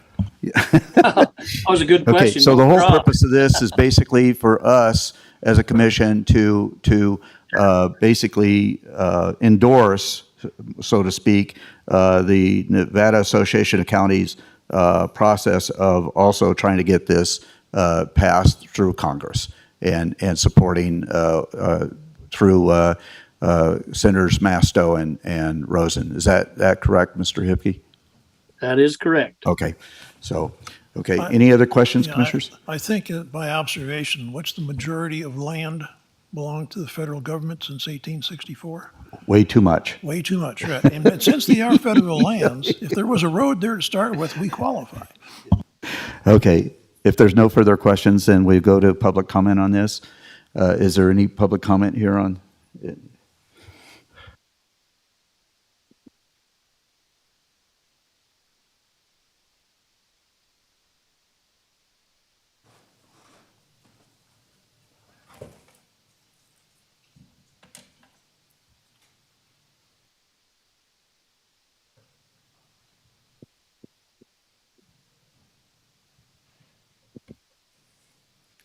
James McCallum, I really support this. What I'd love to have seen as some kind of a map or something that might show where in our county we might have one of these roads, or even in the state? Just curious if those maps exist anywhere, or if anybody knows of them. That would have been nice to have had that in the packet. Other than that, I support the idea of this. Thank you. Thank you. Additional public comment here in chambers? Sensing no additional public comment, Ms. Johnson, is there any public comment online? Thank you, And Mr. I- Chair. Marsha Johnson, for the record, at this time, there's no public comment online. Okay, we'll bring it back to the board. Varlin, or Commissioner Higbee, I'm sorry, I'm getting too personal here. President Higbee, is there any maps? A member of our public has asked if there's any maps that does show us where these routes may exist in Nevada or in your county? Absolutely. Your county road department, all the roads that they maintain, they should have a record of that. And they're also in the BLM offices, they have a record of it, which the ones that are already been granted to the county are listed, and the ones that have not been granted to the counties are listed. So yes, it's available in the BLM offices, and your road department in your county should have a list of those roads too. Very good. Thank you very much. Commissioner, if I might add another thought there. When I mentioned Route 66 not being on the BLM master title plat, that is on the county maps of all of those counties in those states, New Mexico, Arizona, and California, but it's not in the BLM offices. So that's one of the reasons we want to clarify this. You're going to find roads that exist that BLM doesn't recognize, and this will clean that up. And that's Thank you, the Mr. ones that Widener. they sometimes they like to close on us because they don't recognize them as a road. Well, if they don't recognize it as a road, they claim they have the ability to close it, even though it's been there since the late 1800s. Any other questions, commissioners? Sensing no further questions, I'll entertain a motion to adopt Resolution 2023 R-074. Second. Okay, motion by Commissioner Noah Sad, seconded by Commissioner Tarkanian to adopt Resolution 2023 R-074 as presented. Sensing no further questions, comments, all those in favor signify by saying aye. Aye. There you go, Mr. Higbee, 5-0. Greatly appreciated. Thank you very much You're for your welcome. support. Thank you, and Thank you. once again, thank you for your service as president of the Nevada Association of Counties this year. Look forward to seeing you in September at the state meeting, and also once again, Mr. Widener, thank you very much for your continued pursuit of this House Resolution 8798, and hopefully we get it done before unfortunate things may happen to us. It's been 20 years now in Congress, and I know that government works slow, but this one is really working slow. So Yeah, thank you for your participation today. You're welcome, and we are really working hard to try and get it finished. And I would like to apologize for not being there in person. I had fully intended on being there in person, and other events took place, and it kind of knocked me out of the water. But I fully intended being there in front of you. Not real crazy about these Zoom meetings. I would rather be there face to face. Well, Mr. Higbee, you're certainly welcome to attend in person at any time that we have a board meeting, of course. And but for the public's information, Mr. Higbee is a commissioner. He's a chairman of the Lincoln County Board of Commissioners. Lincoln County, for those of you who don't know where it is, and I've often tried to get him to trade names with us, Lincoln County versus Douglas County, but can't get him to do that. He won't pass that resolution. So maybe now we've passed this, you'll share that. Anyways, but Lincoln County is in the far southeastern corner and borders Clark County out to the Utah and Arizona borders. Is that correct? Am I right in my geography? So it's a long way for him to come to our meetings. So yeah. Remember the Alamo, right? Yeah. Okay. Thank you. Thank you, Mr. Higbee. Get on with the rest of your day. Appreciate it. Okay, with that done, we'll go to item number 2.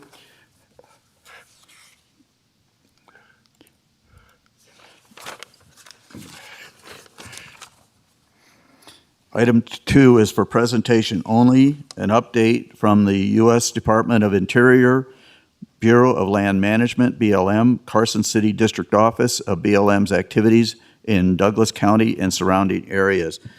In lieu of Ms. Kim Dow, who is the Carson City District Manager, we have visiting with us today Katrina Levitt, okay, Levitt, Assistant Sierra Front Field Manager. I appreciate your indulgence in letting us bring that forward, that other item, so we could let them get on with their day. Super. So I know it delayed yours a little bit, but No worries. I appreciate that, okay? So, floor is yours. All right. I'm here to present status updates on ongoing projects. The first project is the Painted Rock Mine. The lead agency is the Bureau of Indian Affairs. BIA anticipates completion of a revised draft environmental assessment in September of 2023. As part of that process, once the environmental analysis is available to the public, there'll be a 30-day... I'm sorry. Excuse me, can I'm you getting speak? the members of the public saying they can't hear, so if you could pull that a little bit closer, Okay. maybe? Switch your chair position. It doesn't move, so... All right. Is it, okay. Is that a little better? Yep. Okay. So for the Painted Rock Mine project, the Bureau of Indian Affairs is the lead agency. BIA anticipates having a revised draft environmental assessment completed in September of 2023. And after the environmental assessment is available to the public, there will be a public meeting as well as a 30-day comment period on the environmental assessment. BIA's goal is to complete a decision by November of 2023. The next project is the Van Sickle Conservation Easement. Miss Levitt? Levitt, yeah. Levitt, okay. If you don't mind, I want to stop after the end of each of these so that we can Okay. entertain questions then rather than having to come back. Certainly. So if you don't mind. The question I had was on this 30-day comment period and then a public meeting. Where is that public meeting going to be held? It hasn't been scheduled yet. As soon as BIA completes the environmental assessment, then they'll schedule a public meeting. And so Okay. it just hasn't been set yet. Could we encourage you to, because this only affects Douglas County, could we ask you to please schedule that meeting here in Douglas County? Sure. So that our public can attend. Sure, Right. we'll request that BIA hold it here in Douglas Very County. good, thank you. Okay, any other questions regarding Painted Rock, gentlemen? Ladies? Your mic is on. Sorry. So, okay, no other questions? No, okay, thank you. Okay, so we can go to the next one. At the risk of looking complacent, I just have to say, no specific questions, but a boatload of concerns. Yeah, this has been one of those projects. Yeah, lots of concern. This is maybe your second time, Commissioner Hales, in listening to the Painted Rock issue as a board member, right? I mean, we've been expressing concerns about this, heavy concerns about this for a number of years, but yeah, so, okay. I think those comments are appropriate. Yeah. Okay. The second update was on the Van Sickle Conservation Easement, and we're happy to announce that the Van Sickle Conservation Easement and acquisition was completed in June, so that project's done.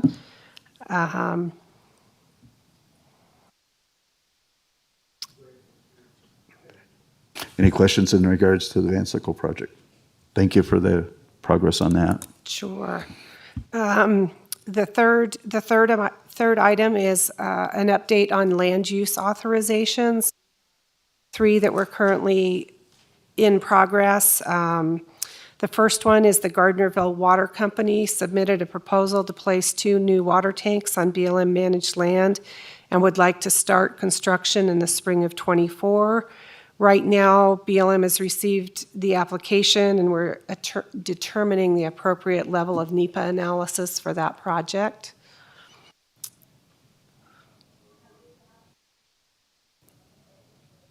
And then the other land use authorization project is Smelter Creek. Due to flooding and erosion damage, maintenance work is needed along Smelter Creek. BLM issued an emergency categorical exclusion, so work could proceed on the creek to clear debris, and that is good for 1 year.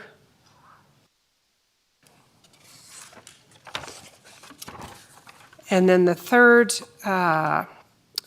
land use authorization was for Pine Nut View Estates, and BLM issued a sewer line right-of-way in July for that project. Thank you very much for that. We have a growing issue at Pineview Estates regarding the septic issues there, and so it's critical to get all of these easements and done, right-of-ways done, so that we can get those lines put in from basically the Washishu Indian Casino down through the Ruinstroth area and then over to the hill to Pineview Estates. So we appreciate you getting that done. It's very important for us in that community. Good deal. Our fourth update is on the Indian Creek Recreation Area. BLM is moving forward with post-fire reclamation projects.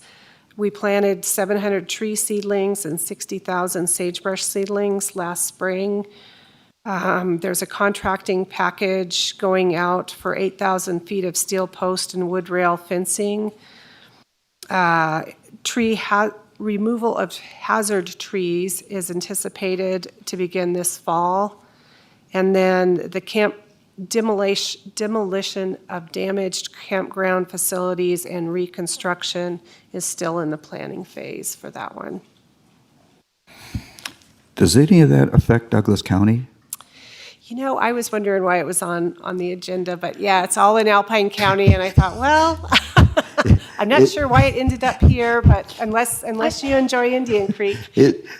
I'm familiar with this area, but I know it's in Alpine County. It's not really in Douglas County. Is there any forest reforestation taking place or scrub planting or things of that nature in Douglas County as a result of the Tamarack fire? Oh, not at the current time. Not at the current time. A lot of people I know have used Indian Creek Reservoir, and so I was happy to read about this. One of our local spots. A fifth, an update on our special recreation permits. There are currently 6 authorized special recreation permits active in Douglas County. They're primarily OHV tours and off-highway vehicle tours, runs and races. So there's 6 active ones, and then there are 2 special recreation permits that are currently being processed in Douglas County. One is for an off-highway vehicle jamboree, and the other is for an OHV race.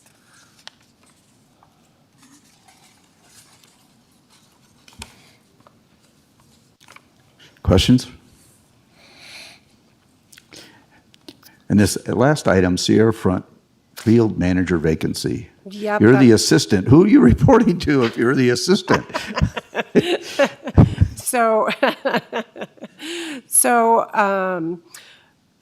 our last update, the Sierra Front Field Manager vacancy. Paul Fuselier has been selected as the interim or acting Sierra Front Field Manager, and we're working through the selection process as quickly as possible to fill that position. So lots of personnel changes in BLM right now. Okay. Commissioners, any questions, comments, concerns? Thank you for your time. Very good. Thank you. Thanks. I'm sorry we had to delay you, but once again, we appreciate your indulgence with us. No worries. So, It all worked out. Thank you. okay. Have a good day.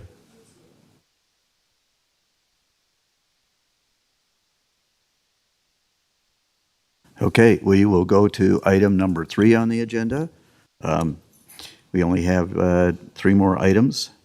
For presentation only, introduction of ordinance 2023-1621, an ordinance amending Chapter 2.06 of Douglas County Code Planning Commission to allow members of the Douglas County Planning Commission to serve on boards, commissions, committees, and accept other non-elected appointments. And this is by Commissioner Hales again. We brought it back for presentation only item with some adjustments, right? Commissioner Hales, anything to add? Yes, we brought it. It was in front of you at our last meeting with more complex language. This is simplified. We left publicly in there because, you know, there could be non-public elections like Rotary or Elks Club kind of things, and we don't want to imply that you can't do those things. So with that, I'll just be done. Okay. Commissioners, other questions? Ms. Hales? No comment? Okay. This presentation only item, so it doesn't require any, there's be no public comment on this. So thank you very much, and we'll see that in another month, I take it, Mr. Ritchie? Right? Okay, very good. So we'll dispense with item number 3, and we'll go to item number 4.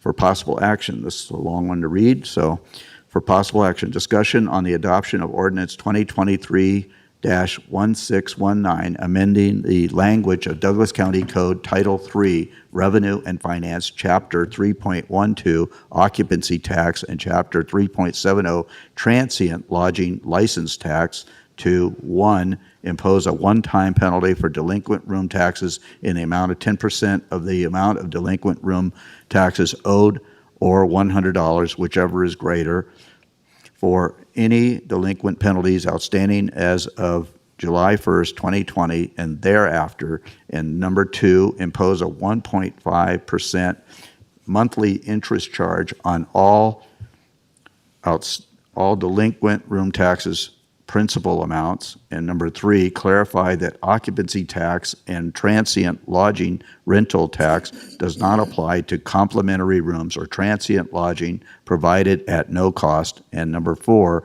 provide all other properly related matters. This is the second reading being presented by our Chief Financial Officer, Terry Willoughby, and our Deputy District Attorney, Zach Wadley.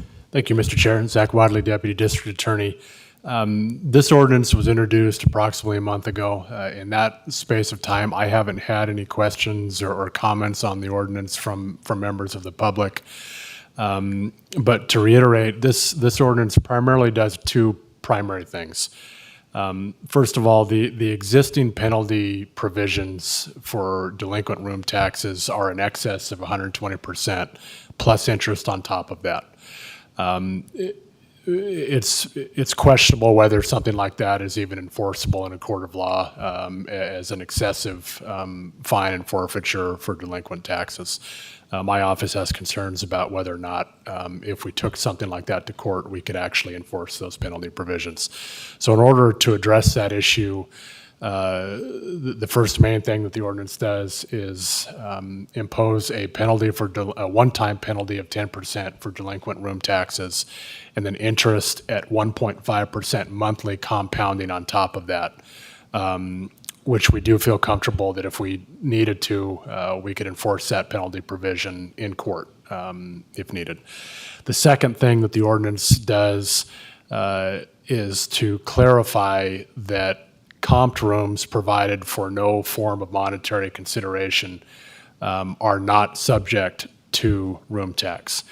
And as it stands right now, of the 3 components that make up room tax, that point is clear in one of those 3 components under our county code, but not so clear in the other 2 components. Historically, the county has treated all 3 components of room tax as not being subject to a complimentary room provided free from monetary consideration. So really, this is a cleanup item to clarify that issue going forward and essentially codify what has been longstanding county practice in accordance with that one existing piece of county code. If there are any questions, I'd be happy to address them. Commissioners, questions?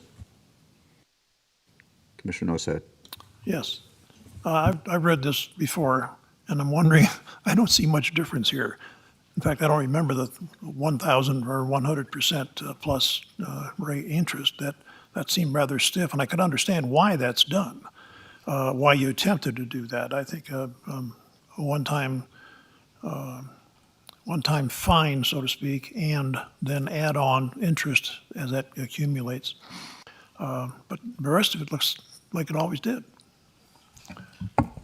Thank you, Commissioner Nossad. Zach Wadley, Deputy District Attorney. So just to clarify, there has been no change made to the ordinance language since it was introduced. It's the same as what appeared before you the first time. And as you noted, the existing ordinance language imposes in excess of 120% annually for a penalty for delinquent taxes, which, as I said, is of questionable legal enforcement. So that's why we made the change to the one-time 10% plus the 1.5 monthly and compounding interest charge on that. Do we actually have entities that let this thing accumulate? In other words, I didn't pay my room tax this time, and I'm not going to pay it next time or next time. Has that happened? Occasionally it does happen, and penalties have been assessed and paid. And obviously we hope to avoid that, but it does occur. And going forward, this penalty provision will be imposed. Yeah, it seems like it would be applied to VHRs. Yes, it would be. If the commissioners have nothing else, then we'll go to it's public. It's for possible action, so we will open the floor to public comment at this time. Is there any public comment here in chambers on item number 4? Sensing none, Ms. Johnson, is there any public comment online? Thank you, Mr. Chair. Marcia Johnson for the record. At this time, there's no public comment online. Bring it back to the board. Thank you. Entertain a motion. Want me to make one today?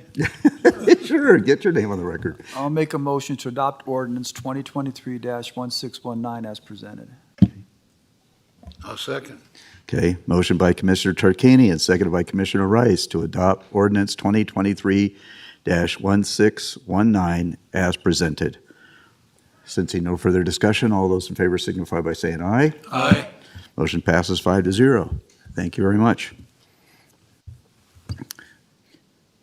Well, we're close to lunch, aren't we? Okay, so we've dispensed with item number 5 already, so now we'll go to item number 6, right? Is that right where we are? Okay. For presentation only, announcements, reports, updates from county commission members, including updates on the various boards and or commissions that they may be a member of or a liaison to, or meetings, functions they have attended, and any requests by a commissioner for a discussion of a future agenda item. We could start with Commissioner, how about you today, Mr. Nossad?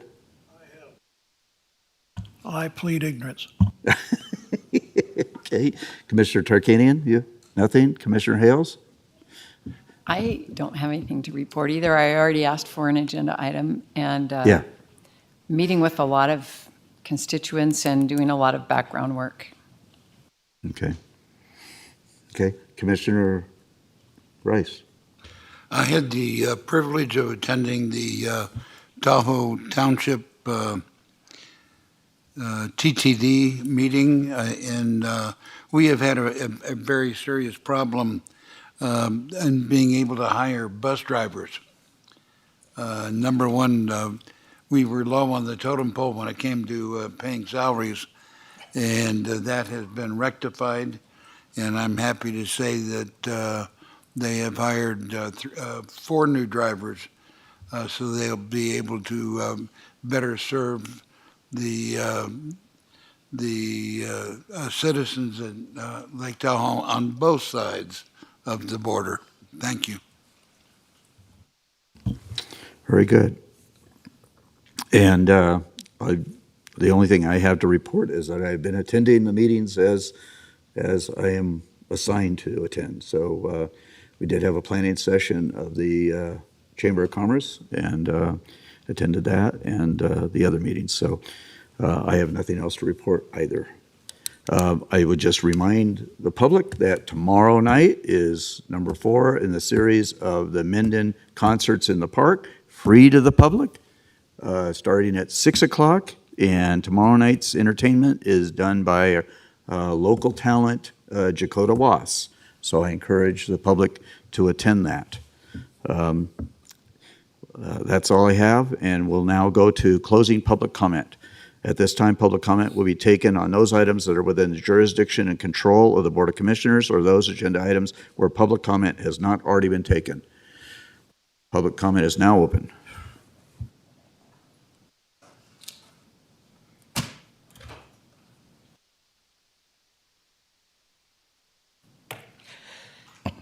Ted Gaines. Thank you, Mr. Gardner, for wasting 2 hours or 2.5 hours of my life, which I can't afford to think. On June 3rd, 2021, item 10, for possible action, discussion to appoint Tim Davis as Douglas County building official in accordance with the NRS 278-570, presented by Tom Delaire, which talked about Tim Davis and his golf game. Also stated that he was the superintendent for Syncon, which had a class action lawsuit against it. And they filed bankruptcy, I believe, to get out of the lawsuit. So you appointing Tim Davis as head of our building department, I'm sure these people had that lawsuit would appreciate knowing that when it comes to voting time.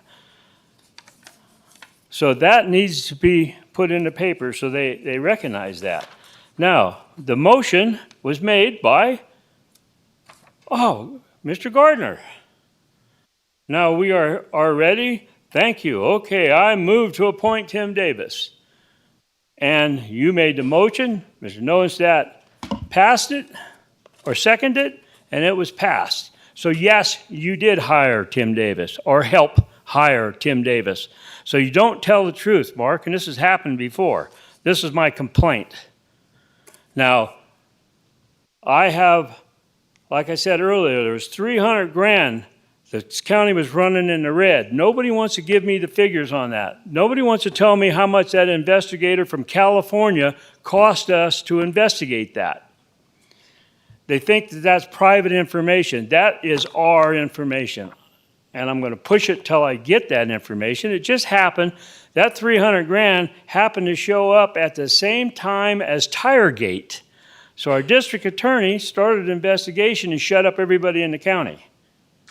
So nobody wants to talk about it. But at the same time as Tiregate is when they were looking into this $300,000 that was missing. Nobody wants to tell me how much of that we were able to collect, how much we couldn't collect. And there's specific contractors that seem to be involved with that. Now, I have asked for requests. I have gave your legal counsel permit numbers, everything else. They want me to give them the information I'm asking them to give me. I know they have it. They were tied to the permits. There's a house out there that the permit expired in 2017. It should be red tagged. The power should be unhooked from it. I walked that house last year, the property. It was still bearing studs in it and everything else. Now, that's the job our head building official is doing here. There's nothing but favoritism. He sent a person home for doing his job. Thank you. Is there any additional public comment? Well, so if you'll just stick around, I think our county manager has something to say about what you just said. So if you'd please stick around, I'd appreciate it. Thank you. Mr. Gibson? Thank you. Jason Gibson with the Rancho Neighborhood Watch Association. Last winter, we attended the Indian Hills GID sit-down with Commissioner Tarkanian. One of the things that came out of that was the Firewise program presented by the Forestry Service. We have entered into the age of the Sun Dragon. Unprecedented wildfires, unprecedented heat. How to become Firewise is the public education effort of the National Forestry Protection Association. So you'll find a great deal of resources there at nfpa.org, firewise.org, and livingwithfire.com. Firewise is a program of the National Fire Protection Association, which provides wildland-urban interface resources for firefighter safety, community planning, landscaping, construction, and maintenance to help protect people, property, and natural resources from wildfire. So what's interesting about this is not only the effort to educate people, but the resources being put forth to catalyze communication and cooperation amongst the social fabric that finds itself isolated and, by and large, living in fear.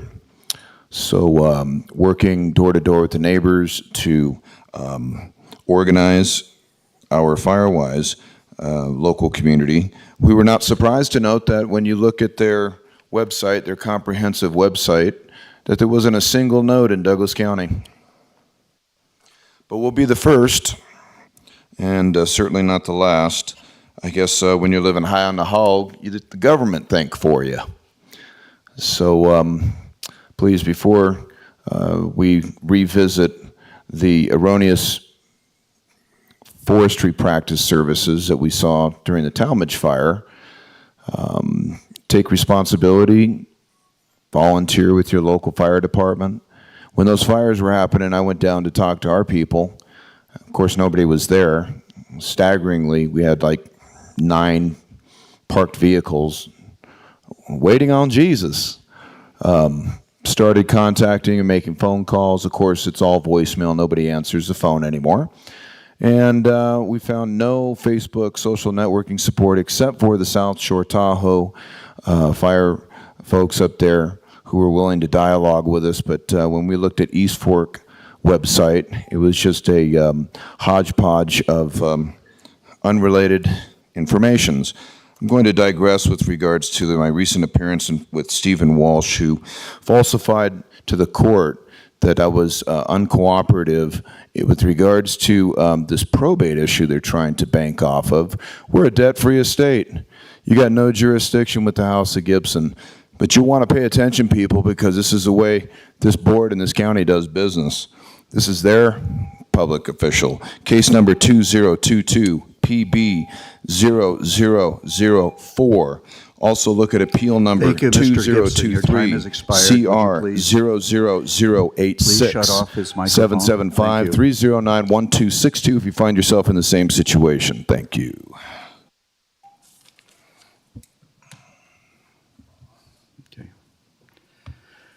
Thank you. Is there any additional public comment here in chambers?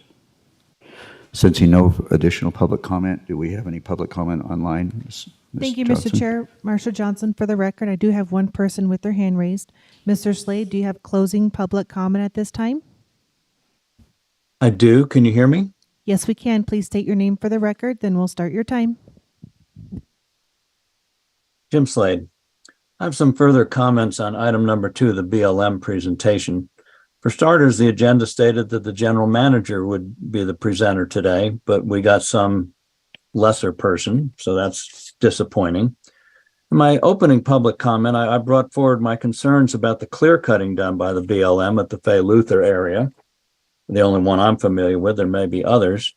It is not only unsightly, but more importantly, those areas have become taken over by cheatgrass, such that the fire hazard has been increased, not decreased. I asked that the BLM address that issue, but of course they did not, which is why I also asked the commissioners that one of you ask the BLM to address that issue. But no commissioner apparently thought that they should be bothered to ask for a response from BLM on an issue of fire safety concerns. So that is incredibly disappointing. On a different topic, of course, very few people knew that there was Zoom available today. But as you've seen, it's not really all that painful. You allowed the commissioner from Lincoln County to do it. You allowed Commissioner Rice to do it many, many times already this year.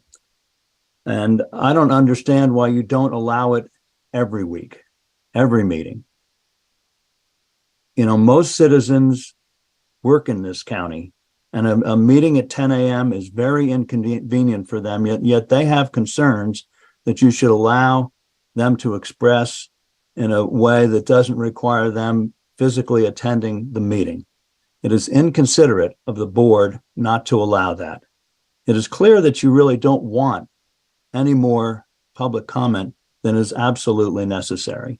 And that's wrong. You should want to hear from your constituents. I understand not allowing phone-in comments, although you did allow it today for your friends from Lincoln County. But Zoom should be allowed at every meeting. It is in the public interest.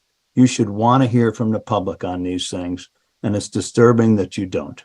Thank you. Do we have any additional public comment online? Thank you, Mr. Chair. Marsha Johnson for the record. At this time, there's no further public comment online. So, Mr. Slade, are you still there? Can you unmute him for a minute? Mr. Slade, are you still there? Yes. Okay. I want to take an opportunity to apologize to you in regards to, I wrote your note regarding the elimination of sagebrush, and I meant to ask it of the BLM representative, but I had it on one page and I flipped the page for further notes, and I forgot to go back to that. So I apologize to you for not addressing that while we had that individual in attendance, but I will commit to you that I will ask Ms. Dow or Ms. Levitt to address that and get back to you personally. Is that sufficient? Thank you, Chairman Gardner. I appreciate your apology. See, Mr. Rice, they're really not that hard. You should try it sometime. Okay. Okay. In addition to that, I know that, so I need some clarification here because I know that Mr. Gaines questioned whether or not we actually hired somebody. Mr. Davis, Ms. Davidson, could you give us some insight, a little bit better insight into that regard?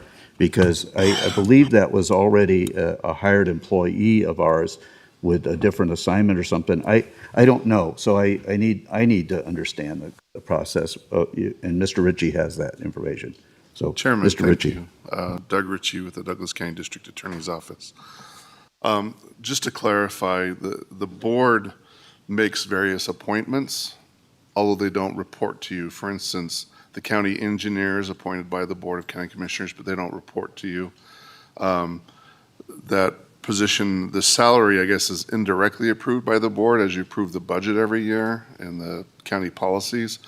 But the only employee that the board selects, sets the compensation for, and provides reviews for is the county manager. But it is true, as Mr. Gaines pointed out, that the board makes various appointments, including the county manager, the county health board, Dr. Hallman, Tim Davis as the building official. There's some others that the board makes appointments for, but they do not hire, and and those individuals do not report to the board directly. I hope that clarifies that issue. I'm questioning whether or not it clarifies the issue to Mr. Gaines. We appointed, but you said hired, okay? And there is a difference, okay? There is a difference. So, okay. Okay. Okay. I'm not suggesting I said I did not hire them. So, okay.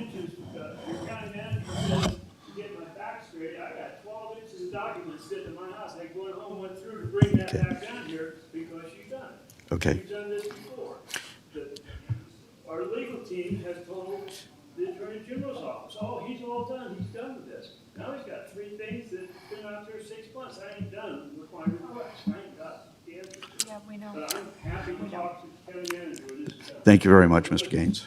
Okay, I appreciate that. I just wanted a clarification because I was under the understanding. Okay, okay, okay, okay.